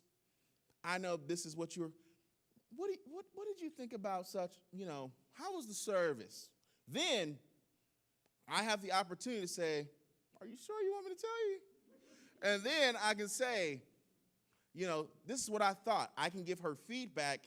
Then she decides on what changes needs to be made. It's not my job to decide the changes because that's not my purview. That's her job. Understand our roles, because if the nurses start doing the doctor's job, it's a problem. They can't write prescriptions. But if they just start saying, well, you know what? I'm going to give you a script. We'd be looking like, huh? Depakote? Gabapentin? I had a, you're like, I sprained my ankle. What I gotta, they'd be like, man, Lord help me. I just wanted some Flexerol for my back pain. You didn't put me on a antipsychotic. Oh.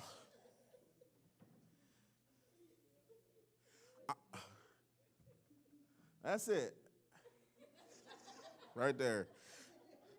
Communication. We've covered this. We've beat this into the ground. Everything matters. What you do, what you don't do, what you say, what you don't say, how you say it, what you didn't say, what you should have said. All of it matters. How you look, how you're not looking, how you didn't show up, how you did show up, who was responsible and who wasn't responsible. All of that matters, and how you communicate that it's important and how it matters is what's going to carry it. Okay? That's how we carry the operation. Everything is communicated and over-communicated. I'd rather have a group of people who over-communicate and create something that's special and creative and God flowing throughout the city than the group of people who under-communicated and never became effective and just lived, hoped, and prayed for a dream that never came to pass. Okay. This is hard to see, so I'll read it. I need to walk, this is two guys talking. I need to walk into town and find a bathroom. I'm dying to take a poop. He says, take my keys, go into the van. As you can see, my man took that literally. He took the keys, went and sat in the van, and took a poop on the seat. Listen, when giving instruction or evaluating a proposal, it helps to be specific and not assume the other side understands what we mean. We must always be prepared for the fact that the listener may be stupid. I know people don't like to say those words, but it is. But this was an assumption that the guy knew, oh, no one poops in vans. They use toilets. Understand that our mind has to start thinking, when I don't know her that well. I don't know if she fully understands me. Or even once you start, because what happens is you start growing and you become kind of international. You start getting like some Hispanic people in here who kind of speak other languages or people from other countries. And you're like, man, I need to figure out how to make sure I'm communicating so that when I'm talking to these people, they understand that I can't just say go to the van and go take my keys and go to the van, because he might think the same thing as this guy. And then I don't know this, and I go out to the van like, man, it stink out here. Smell like a septic tank. And what you don't know is your van has become one. So communicate clearly. Operationally, we need to be accountable, and it's really simple. Leaders should always hold themselves to a higher standard than their followers, and consequences are both positive and negative. Us being effective and following through, those are positive consequences. My kids getting good grades and getting $10 for their A's, positive consequence. My kids getting bad grades and getting their PS3s, 4s taken away, negative consequence. Consequences for every action. Same thing in the church, same thing with leadership. If we don't carry out consequences, there are consequences. Are we growing? Well, no. Why? Because we're not being effective leaders. Oh, we are growing. We just got a new location. We just got this new building. We're doing something right. Positive consequences. Our prayer, our fasting, and our structured planning, organization, and follow through have gotten us to this point, right?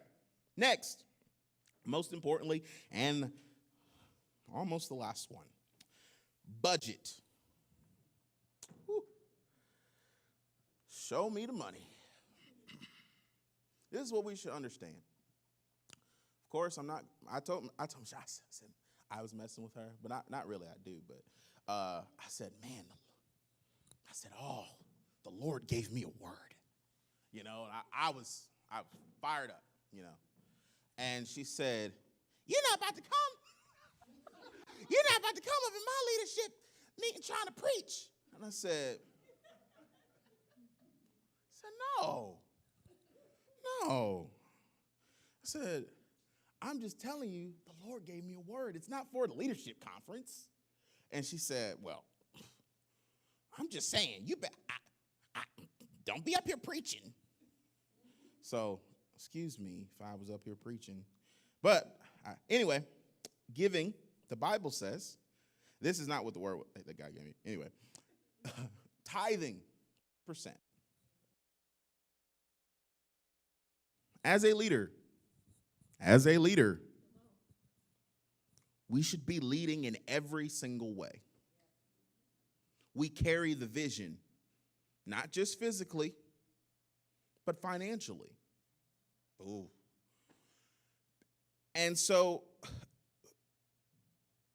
this is not how the church should be planned, but if the financial office of a ministry said, these are my leaders, and this is what they give, this is what I should be able to depend on.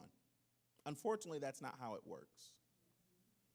Because we should lead from the front in every way. And biblically, we should lead and be content with living with the 90, but hey, But simply budgeting your ministry 3 months, 6 months, and a year out, saying, what are the things that has to come out? We got to pay for lights. We got to pay for rent. If we have people on salary, we got to pay their salaries, right? And we want to do two outreaches. We got to pay for the coffee and stuff like that. We know how much those things are going to cost. There will be inflation possibly. That coffee will go from $2.66 to $2.89, but we know we have to pay for those. So we can just start calculating and inputting that into our budget, saying, we're going to have to pay for this. So we're planning and counting. Accounting means I'm just taking a count. We make it so hard, but really accounting is I'm taking a count of what I have to, what's coming, and then you can kind of start forecasting, well, Pastor, we might be able to end this quarter with a surplus of $1,000, and we didn't have that last year, and that doesn't include special offerings. So how you plan it out is we want to do an event. We know how much we're going to consistently get, and we look back at what we've brought into the ministry. Over the last 3 months, I'm making up numbers. I know nothing about your finances. Actually, I'll do it in tens. We made $10,000 in the last 3 months. It's just easier for me to count. We made $10,000 in the last 3 months. We had 2 months where we had $3,000 and 1 month where we had $4,000. It was a blessing. We were surprised, especially because it was Christmas. So next quarter, as I'm starting to look at these numbers, I'm looking at how can we predict these next 3 months. We know what's going to come out. Out of that $10,000, we spent $7,000 in bills. I'm looking at those bills and saying, we spent $7,000 in bills. We have $3,000 in the bank. Now, we want to do some facilities maintenance, and we're planning on doing that 6 months out the road. So half that money at least has got to go to the savings. So now we have a $1,500 of operational money left. If everyone follow me? With that $1,500 of extra operational money that we did not plan on having, that's where the planning that's where the execution has to be precise. Because we could just be like, oh, we got $1,500, and the music team go buy new mics, and admin like, we need an admin computer. They go get an admin computer, and then before you know it, it's gone. Actually, it's over. And you be like, man, what happened? The best way to control your budget is to have a request form. Hey, I, Pastor, would like to do a new computer for the admin team. I'm going to submit that to the finance people, Apostle Alex, I don't know how it works here, but whoever those people are, and say, this is what I want to do. I think it will be beneficial because if you want to request money from your ministry as a leader, you should have, number one, why, and the plan and purpose of what you're spending it on. And then if it's something that's like an electronic or something that's going to be used long term, you should be able to explain to someone why you want to invest something that much into something that long term. Otherwise, you're wasting.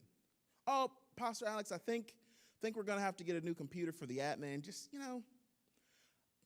and then you're like, I'm not going to be doing admin much longer, but it'll just be something good to have. Well, what if the next person who comes in the admin is like, I already got a good computer. and I like to take notes and just send them over through the cloud. Okay. Then we don't need to spend this $1,000 because you're not going to be in this seat long. You see? So the plan has to make sense. And when planning your budget, it must make sense. And it has to be accounted for prior, because you have those things. Is there a budget for bereavement? If someone has a death in the family, well, COVID's happening. This is just real talk. People die. And people die of a lot of other things too. Side note. But when people do die, okay, we're only expecting to have maybe a loss a month. So we have in the budget $50 for flowers and whatever we send, right? Well, we just had 3 people pass, or 3 people have family members pass, and now we got to send 3 extra bouquets. Well, that's got to come from somebody's budget. So understanding how that works, and understanding that your department is important, but it's not the only department, is super important. Well, and lastly, operational follow-through. Review, follow-up, and critique. Once again, brings us back to that loop. Review, follow-through, and critique. And don't just nitpick because you want to be crazy. Love each other. But be honest. Last thing I want to say is I heard this quote once. If you can fake it, you can fix it. As leaders, we always want to be like, man, girl, fake it till you make it. Let me tell you something. If you can fake it, you can fix it. And as leaders of a church and making a strategic plan on how to execute and make things so much better and affect a community and drive culture and grow a ministry, everything we can do, most importantly, is if we can fake it, we can fix it. And if we fix it, oh, we're golden. We're gonna be like, Pastor Alex, this vision, we just knocked that one out the park. Like, he gonna be like, well done. Like it's almost. Give it some time. I get it. So now we're gonna have a breakout session. But let me first make sure I checked off these boxes, is what she's over here looking at. So, making and reaching goals. I think we talked about that, right? Yeah. We talked about how to budget. Yep. And we talked about being consistent in an organization. Man. Let me tell you. Huh? But does anyone have any questions?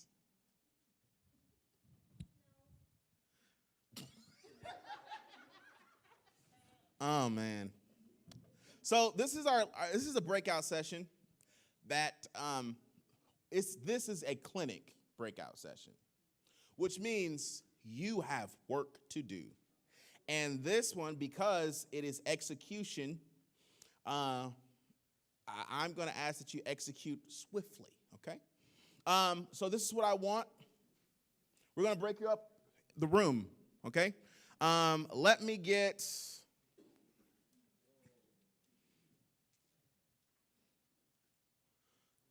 Apostle Alex. He's working right now, but I'll have him. He'll be on that side. And let me get Pastor C on this side.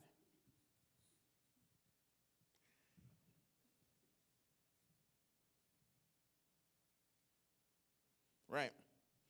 And just like back in the day when we played kickball,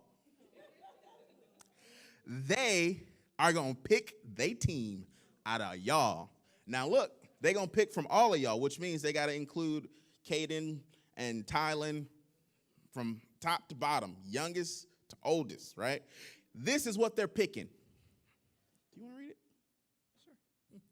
All right, so this is Project Impact, right? You guys are going to impact the community. So we want to actually make sure that you are able to take everything that we shared today and apply it, right? So you've been asked to join a team of leaders to create an annual community impact program. With this being the first year, the budget is very tight. You have $500 to produce this event.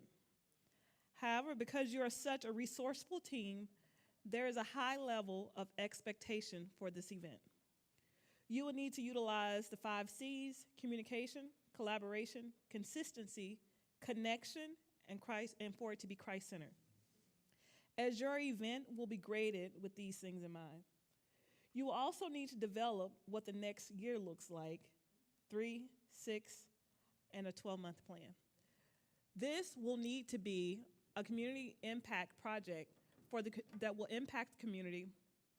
What do you think, November or December? What do you think? I like it. November. This is a November project, so right now it's what? What month is this? January. So this is for execution for a massive, the goal here is to impact, let's say 10% of the community.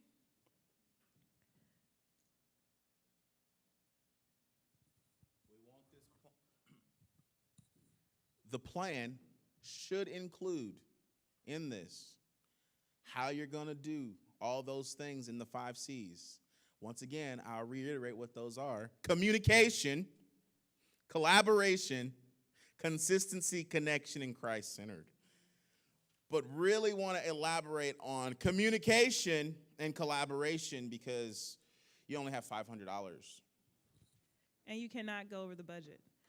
In this community event, you also need to, I'm going to give you one thing. You need to find ways to connect to other people in the community. You need to have at least other connections on people that you plan to reach out to, other organizations for help.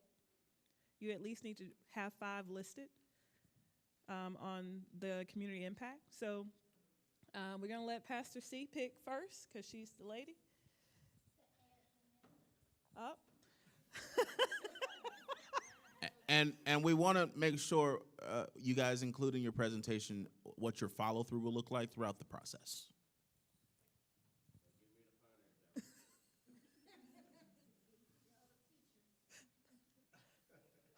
As they're calling you, can you guys move to their side? Yep. Because this is our final thing. You guys will present, and we're done for the day. Hopefully, we've done everything to encourage and to uplift and to help. So. But we're going to know if y'all learned this based off how y'all do. So please. Otherwise, we got to start all over again. I'm just joking. We're not. It's not good. Yep. Give me the flyer guy, so I won't have to pay for advertising. Give me Junior. Sister Petty.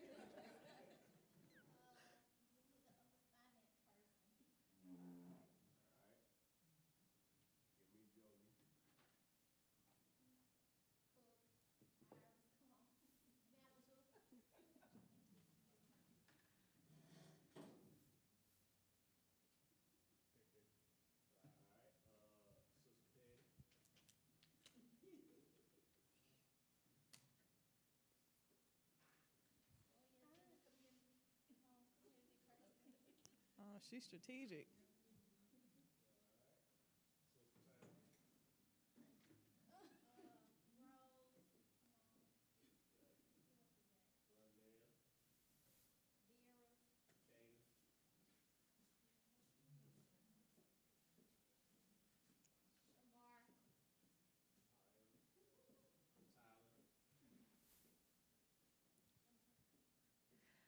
All right. Oh, she already picked. All right. So you guys have your team. We're going to leave these instructions on the board. You cannot ask us any more questions at this point. This is a plan. You have your leaders. Leaders, please make sure your team knows how to execute and go. We will be listening. We will.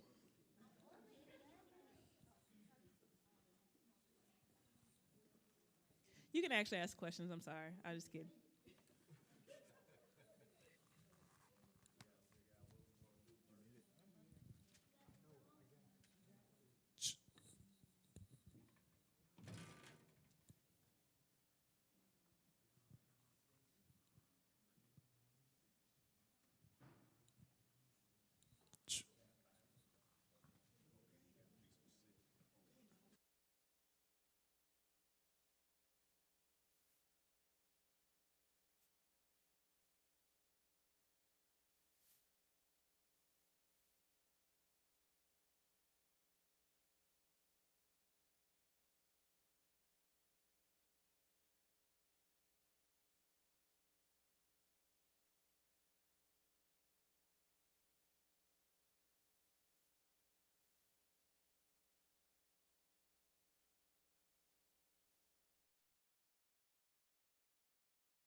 in order to impact your community, you need to know your community. So I just put some numbers on the board for your population.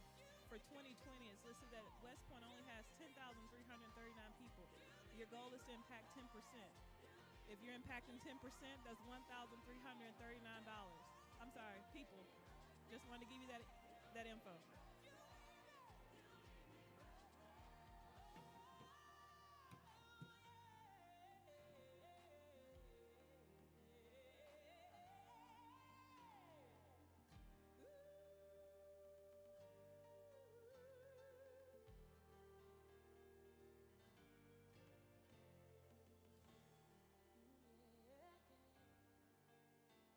You leave me breathless, God. When I think of all you've done, you leave me breathless, God.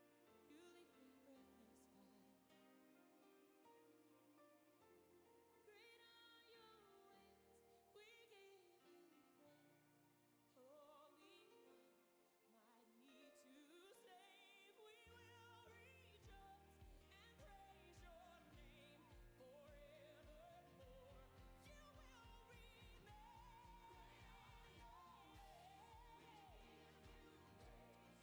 we will rejoice and praise your name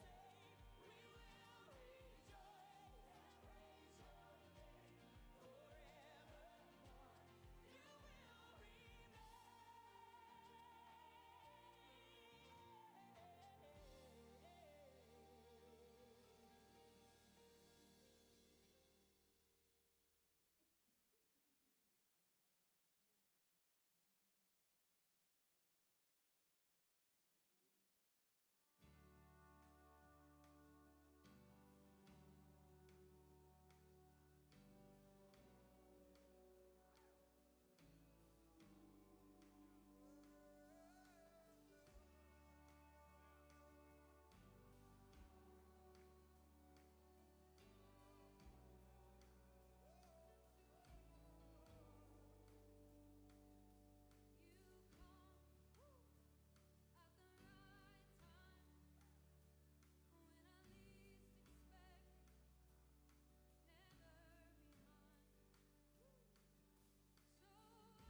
You have 15 minutes left. 15 minutes.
60 seconds.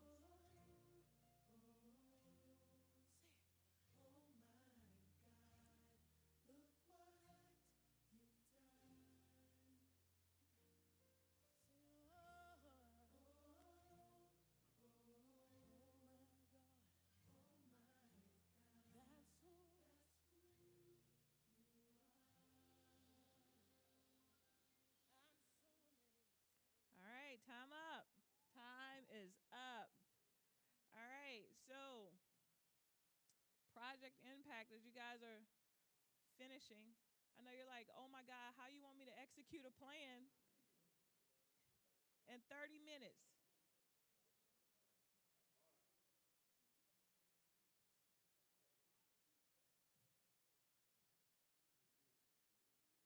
But the more you actually become good at putting these things into place, you'll be able to execute most plans and ideas literally in a session. It shouldn't take you 5 hours, probably months to come up with plans. So we're gonna actually see who wanna go first out of the group. Which group? All right. That is true. They did pick first. Oh, okay. Oh, okay. They said ladies first.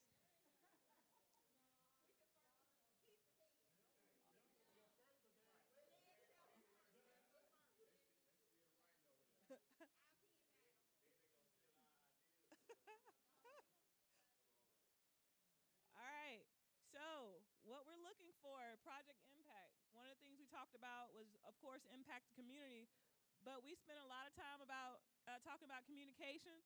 We also talked about the importance of roles and responsibilities. We talked about the budget. So, we want to hear the plan and execution for 3 to 6 and 9 months, and how did you incorporate the 5 C's? So, let's hear from you guys. Oh, I thought Pastor Alex. How y'all doing? We are Fresh Church,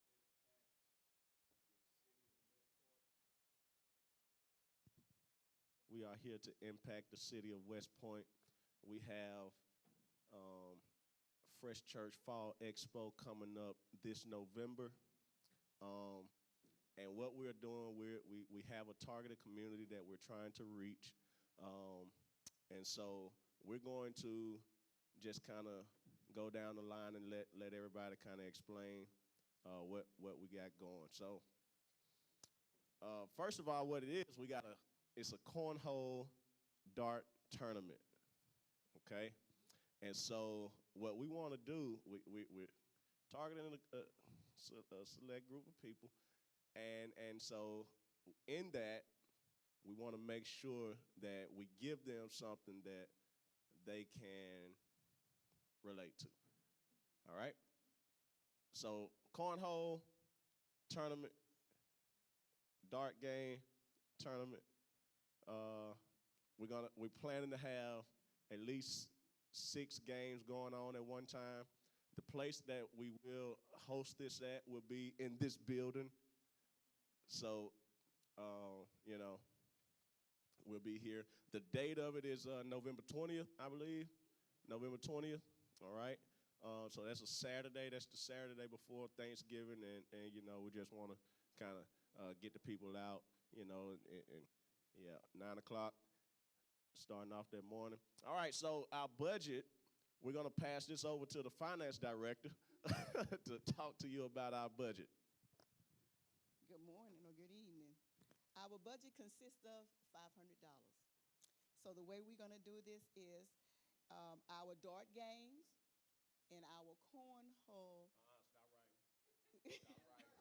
Stop right. Our Stop right. That's why y'all wanted us to go first.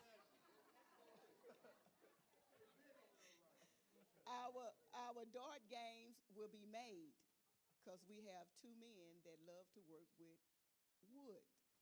So the only thing we would have to be worried about is my husband have a lot of boards laying around, and some of them he already got made. So the only thing we would have to purchase was the darts. And we looked at Walmart, and that's just basically be $40 that we have to pay out. Then we also have the our participants, since this is our first year, we're just gonna have them sign up, and this will be free for the first year. And coming up to our prizes, our money is for trophies, and it will only be for each group. The cornhole toss, first, second, and third, and then the dart games, first, second, and third, and we're gonna give trophies, and that's only consists of $80 that we're gonna be spending. For our food, we'll be having donations, and we'll get sponsors. We have a person that's gonna go out and do that. So basically, we're looking to take $100, because that's gonna consist, when we got through with budgeting and what we might have to buy, we're gonna get and do foods, we're gonna ask for donations. I'm gonna let him do the outreach, and we got another person that's gonna be doing the sponsoring, but I'm just here to do the finances.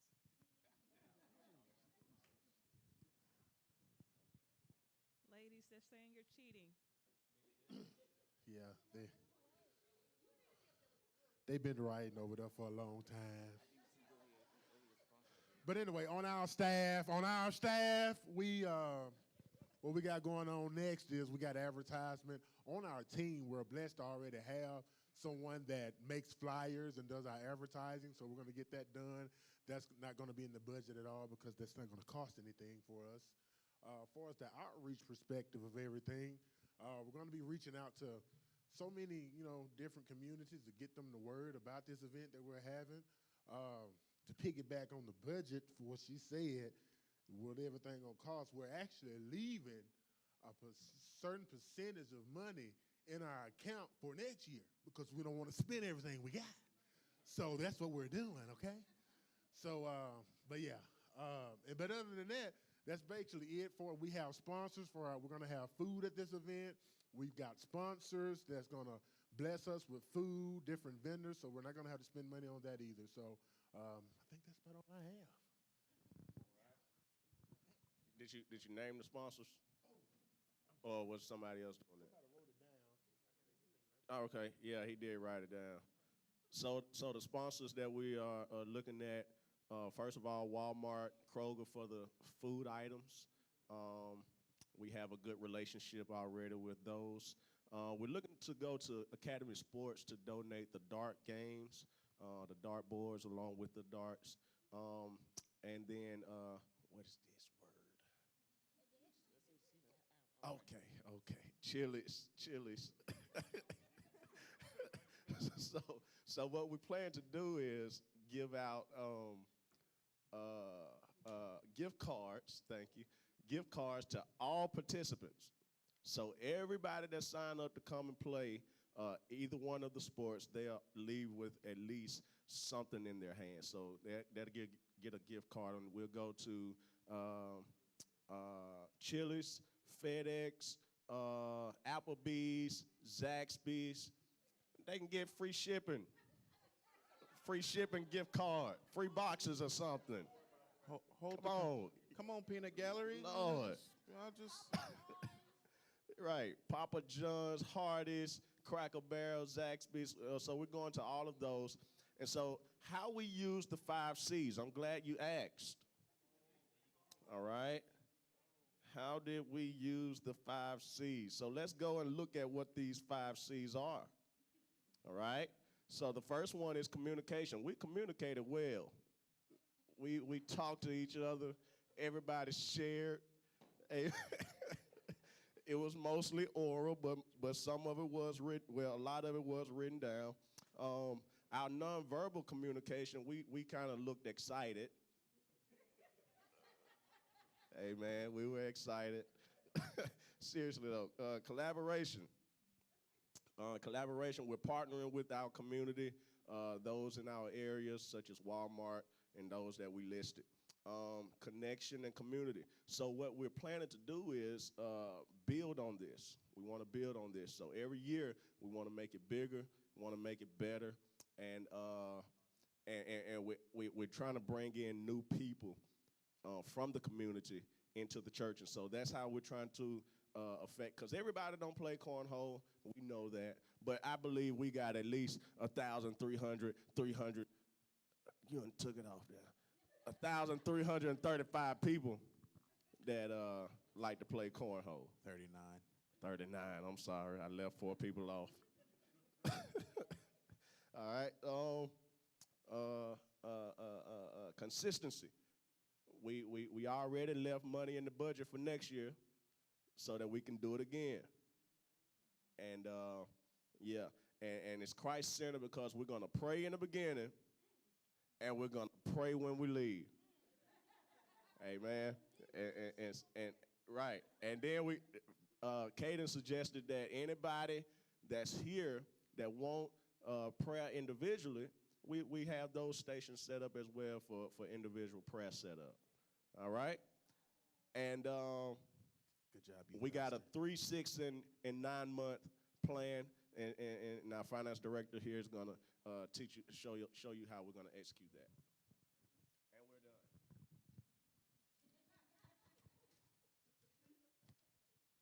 In our 3-month plan, which will be by April 2021, we will be made all our dartboards or ask for donations for our dartboards. In our cornhole that's going to be made, they're going to be in place. The bags for it will already be in place. Those will be done by April. The 6-month plan would be July. By July, all gift cards, we're asking for all of those to start coming in when they already went and asked for the donations. Food donations, all those things will be done. And I mean going asking for sponsors. And then the trophies would have been made. And by the month of October, the 9th month, all approvals, even the participants, all their forms will have come in, and the officials and the scorekeepers, all of that will have been come in. We'll know how many people, basically what we're going to be looking for, how many we got to feed, so everything. So when the time comes to have the function, we'll have everything in place. Thank you. Next year. Thank you, thank you, thank you. We will hold our comments and questions till after the other team because we don't want to give any further ideas. Ladies, you have the platform.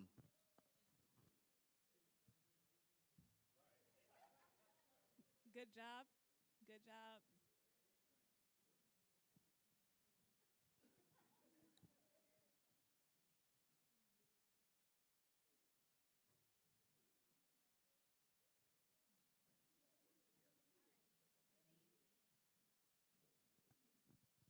Good evening.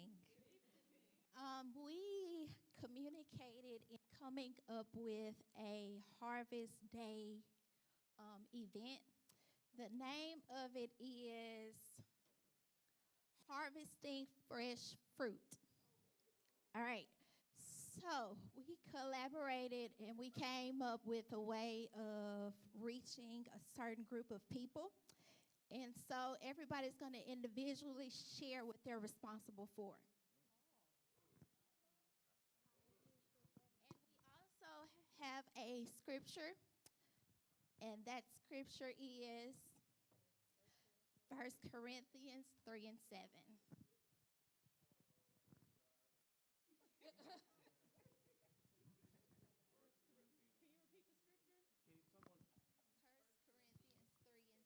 What does that say? So neither is he that planteth anything, neither he that watereth, but God that giveth the increase.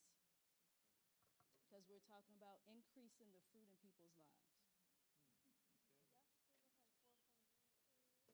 Okay.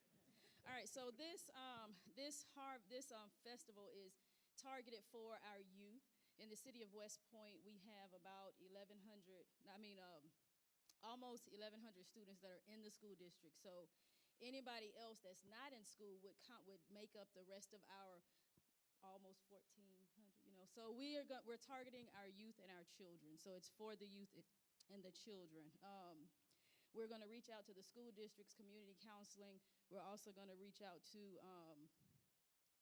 DHS, any of those organizations that work with young people to try to identify groups of people, and we're going to be looking to see what their needs are so that we can make sure to meet the needs.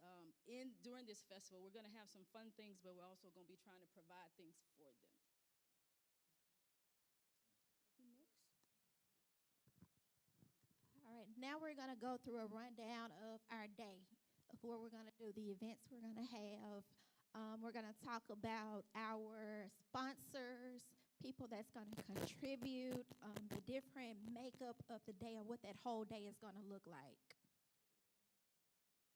And the date is November 20th, and our time is from 3 to 8 p.m. 8:30.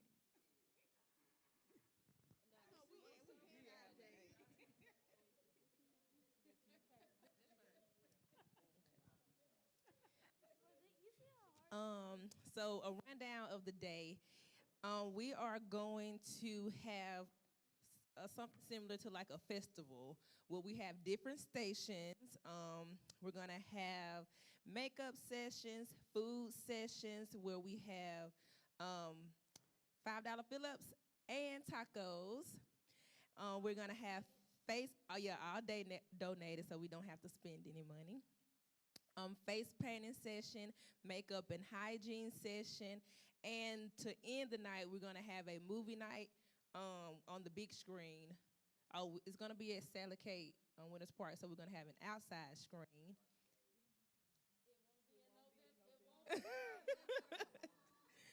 We're gonna have a movie night to end that night off.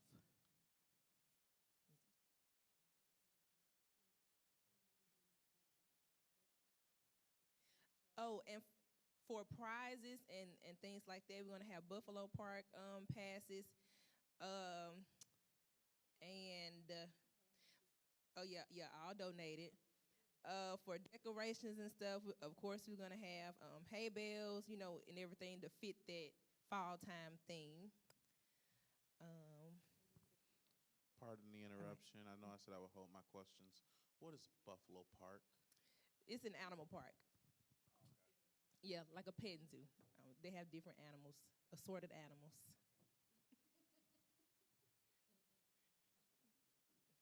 Now we're going to talk about our budget. Okay, our budget, as you all know, is $500, and this is how it will be broken down. The first thing will be the screen. We did check Amazon. It's on sale right now for $70. Also, makeup and face paint, which will be provided by our own artist, Miss Kayla, which we'll have to give her a $150. Decorations is going to be for $150, and the remaining $130 will be used for miscellaneous, such as extra food or anything that we may need to purchase as well, and advertisement as well. What else do we have to do? Oh, and our advertisement will be done by Miss Shamar. She'll be designing the flyer, and that will be included in our miscellaneous as well. And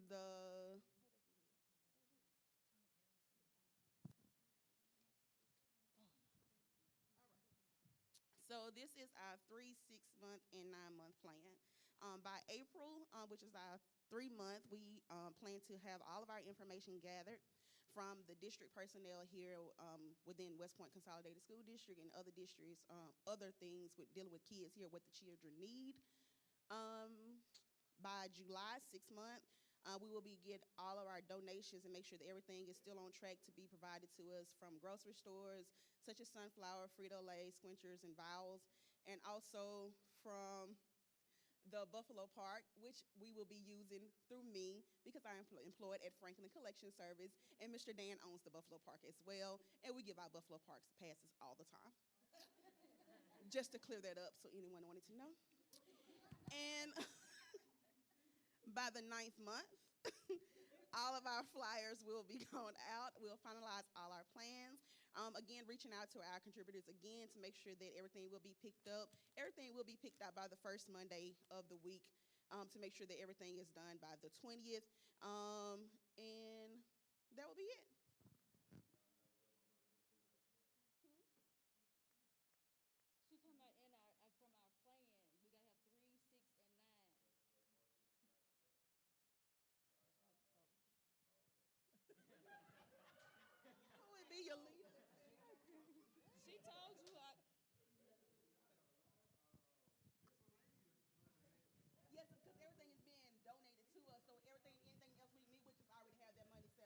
Uh-oh. We'll give y'all some if y'all need it.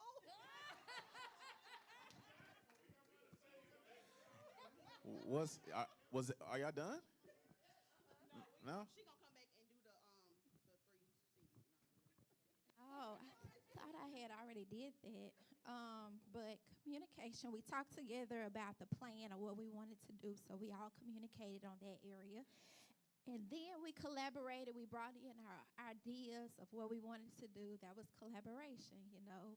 We have different workers, management teams, people that work in community counseling, people that have flyer experience, like different talents and stuff like that. So we brought all that together. And then our connection with the community, we said that we were going to go to like Sally K, the DHS offices, and ask those employers, what do the kids need in the community? And consistency, we wrote out the 3-month, 6-month, 9-month plan to be consistent throughout the year so that we won't slack or anything like that. And Christ-centered, we said the scripture, we kept Christ in it because we want to raise, we want to nurture kids, we want to plant something inside of them so that they can be productive in the community and so that they can grow. Okay?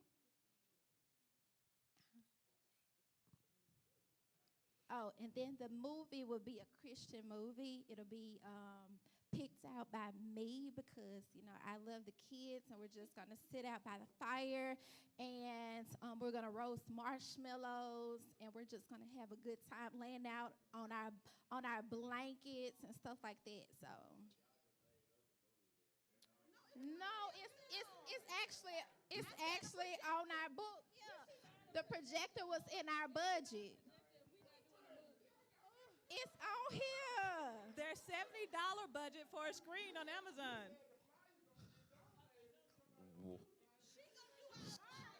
It's okay. She said the flyer was miscellaneous cost. We got it together. Thank you so much, ladies. Everybody give them a hand. Y'all was so rude. We didn't interrupt y'all. Yeah.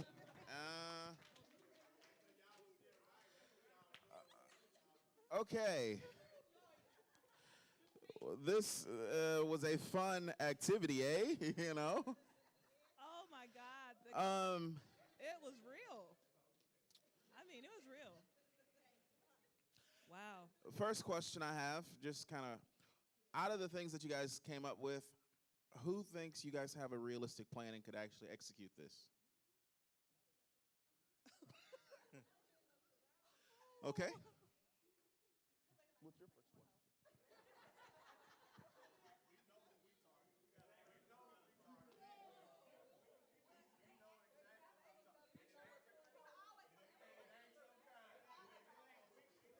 I am so amazed. All right, so I have my first question. First question to the first group is, I heard roles and responsibilities. How are you going to make sure that everyone knows their roles throughout the project or the plan?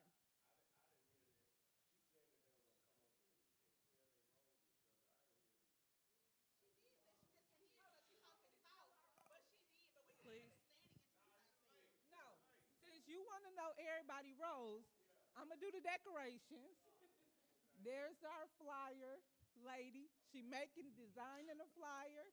She got our coupons from Taco Bell to free food. We got Riri.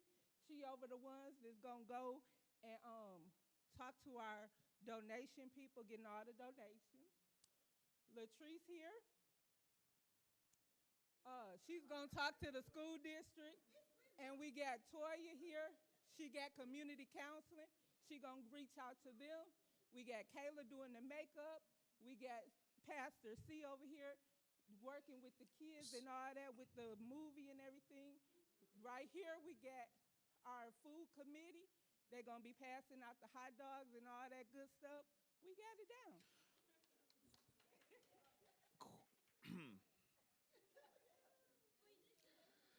So, are you doing face painting or makeup?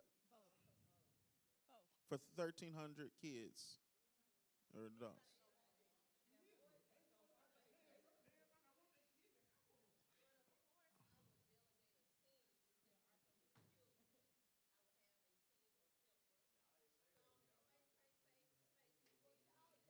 Uh,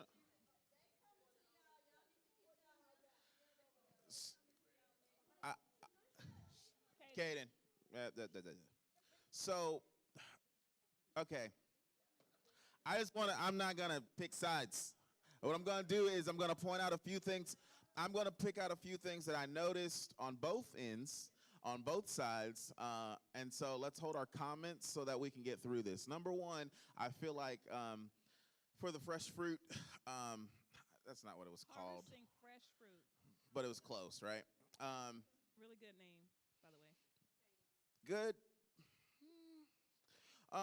Anyway, I was looking for more. It was hashtagable. It had that kind of. Yeah, for marketing purposes, However, I feel like if you guys had your flyer person at the table, you guys shouldn't have it as a miscellaneous cost. You should know how much it's going to cost. I feel like that was like an oversight. Well, we'll get to that. Type thing. And then on this side, as far as I feel like you guys kind of didn't have anything actually, like it was, like you said, communicated, but like there was no written roles and responsibilities. And one thing we talked about was having that, the way we can hold people accountable is having the written communication so that everybody knows what to go back to. So like those are the main things that I have to say, like, first. Yeah, I want to say good job on the original goal, right? How would you both actually located or pointed out the demographics of the community that you wanted to impact? Awesome job, right? Because at the end of the day, you have to know who you want to impact. Great job for with the cornholes because you have a group of people that you're targeting that will use that. So awesome job. How many cornhole boards did y'all say y'all was going to have going? 6. So 6, that means only 12 people can play at a time. And how many dartboards did you say you're going to have? So how many people play darts at a time? 2? Or 4? So let's say there's 8 and 6, 12. You only got 20 people playing at a time, and your goal is to impact 1,339.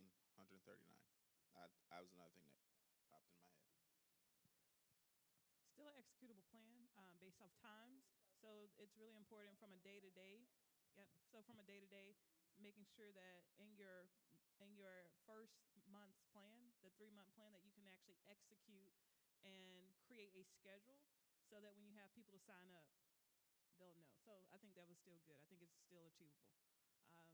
Awesome job over here to say that you were going to actually pinpoint a demographic, which is the youth. Very important for a community, right? If you're going to impact a community, you definitely want to start with kids. I think that was really, really good. You knew exactly how many kids.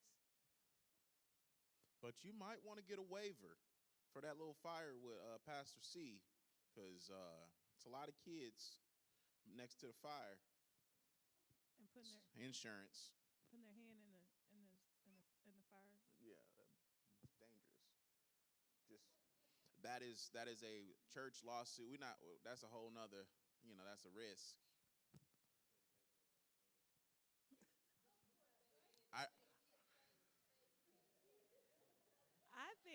I think roles, they are very competitive. Very competitive. I love it. It's great. I just want to say some obvious things that I noticed during this whole process. You guys, there was a different setup. You guys were very calm on this side. You guys were very strategic in sitting and discussing. So your communication style was different. These guys on this side, they were all standing and like they were just going. Like I just heard so many ideas just thrown out on the board, which is okay. So that means that Grandma was writing them down. yeah, she was writing them. So from a communication stance and as a leader, that means that when you're grouping people together, you need to know how they work, right? Because you guys all mesh well, and that's why we allowed you guys to pick teams, but that's important. Also, roles and responsibilities, making it very clear on what people will do. I think that was great. You guys are so competitive, Lord Jesus. This is a Another thing that I thought was very nice, I think that as far as this group goes, I saw a lot of what like your. I was concerned at first when you said Chili's and we're gonna give a gift card to everybody. I was like, Chili's ain't gonna give out that many gift cards. But then you start naming a lot of other vendors and how you guys planned on going with that. I felt like it was an attainable goal because if you had more than 13 restaurants or whatever named, and so if you got 10 or 15 from each restaurant, you definitely would have an. That's not right, but I was thinking of 100, not 1,000. Okay. Might want to read. Sorry, I was trying to find a positive in that.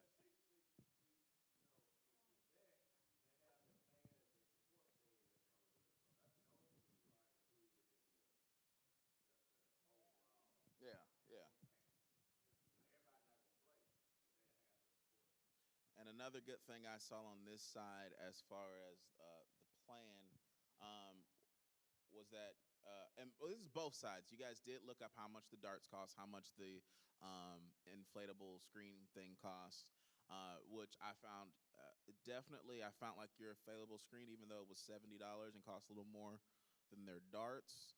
It was a reusable item, so even though it costs a little more, it could be reinvested both for the church or for another outreach event in the future, which I thought was like a double plus, because we did talk about when buying something, how can we continue to reuse it, and I think you guys did that a very good. I agree. I think overall it was really good to see you guys work together.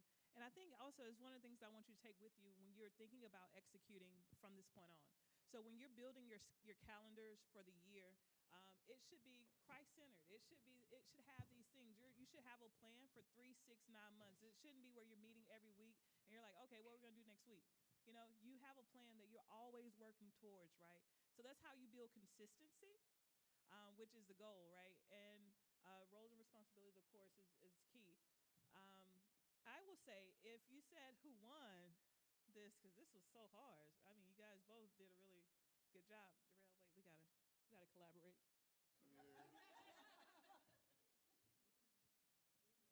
Oh, the lady said they know who won.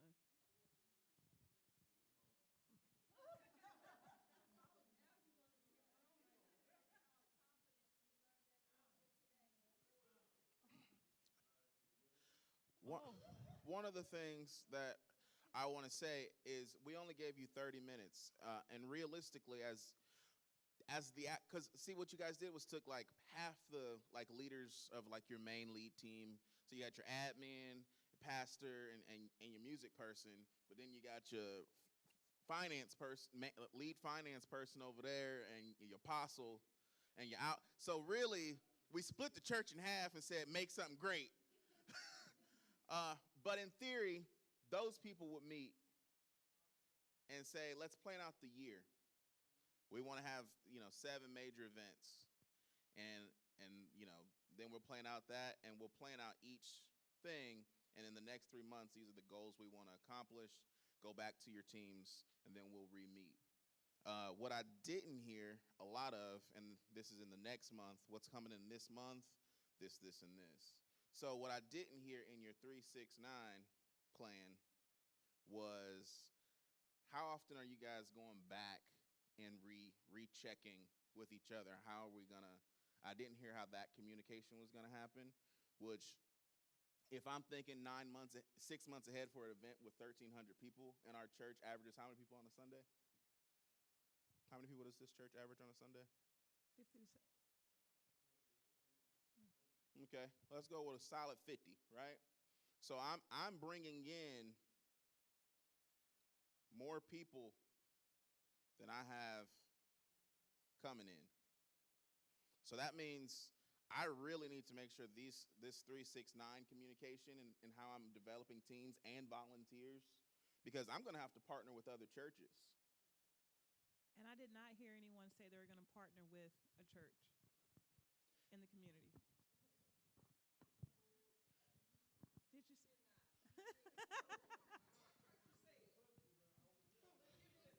I also felt like we should have like as far as marketing production, one of my favorite things to talk about. As far as marketing and production, we had flyers, but I didn't hear how are we going to disperse them? How are we going to put this on social media? We're talking to people, but I'm just trying to help you guys. So in the future, when you guys actually plan this event, and you guys be like, let's put the darts with the cornhole with the fruit fall fest, fresh fest. He's a hater. He's a hater. I like the name. And put it all together and make one phenomenal event where you make money, because theirs made money, kinda, because they had a lot of they had like a fundraising plan too. So theirs made money and y'all spent money, and theirs had rollover money. But if you put those two ideas together, phenomenal. Y'all got a phenomenal plan already started for the fall. Oh, oh. What was the name of theirs?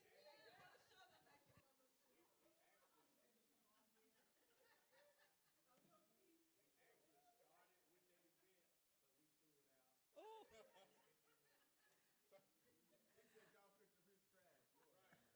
All right. I just want to say, I want to thank everybody for staying with us this long and actually participating. It is now time. We are right at our cutoff. And I want to say I really appreciate it. But before we go, the winner, we can't come up with a winner. You guys both did such an amazing job.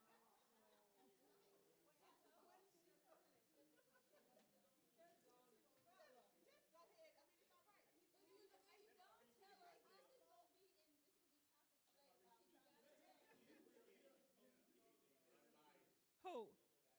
He said that he said I can't pick. I think he did. This is what I think. I've done food. I've gotten donations from Kroger and Walmart for like up to $500. But I want to say these are plans that are, if you had 30 minutes to. I know. So that's what I'm saying. But I mean, at this point, it's got to be that close. I think you guys had a budgeted amount of how much y'all was going to spend on food. No. Yeah, it was donated too. But then you guys also said you'll use your $130 miscellaneous money to go towards if you. But that miscellaneous money also went towards flyers, which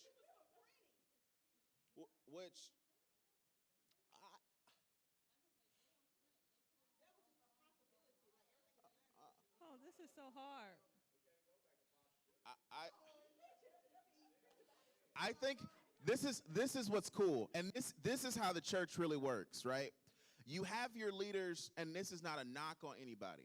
Okay, this is 100% how the church works, and this is great that we have this, because as leaders, we need to be able to talk about this. We had a group of leaders over here who was like, I'm going to pay for the flyers for free and just print them off myself, and we going to donate the wood so it don't cost nothing, and we had that type of, and then on this side, we had the people who was like, we going to do it, but the church should pay us too. No, listen. But this is a huge debate in church where people are like, you do have talented people who should be supported as well, right? And so that's what I'm saying. Like it's just wonderful that we were able to have that both sides of the coin, where you have your people who. No, I didn't say she said it. I'm saying the team planned that and said, we have someone in the house who's got that gift. Instead of giving to someone else, we'll sow into her. That's not a negative knock. I'm just saying, as two different sides, you have your people in the church who will be like, I'm going to just do it. That's just like you have your musicians who go to church, they play for free. And then you got your other musicians who go to church and they be like, you got 5 minutes to pay me for this service start. You know what I mean? We're already over on time. So you're not helping pick. You're not helping make a decision. So, okay.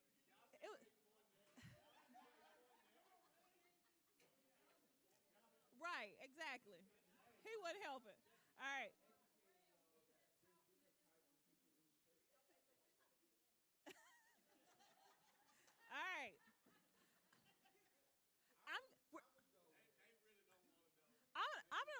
we're gonna be at service. We're gonna be in service tomorrow. I'm gonna go home and sleep on it.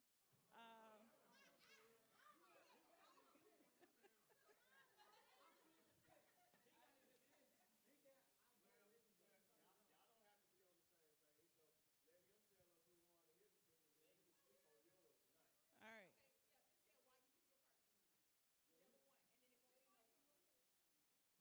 Yeah, you can turn the live off. We're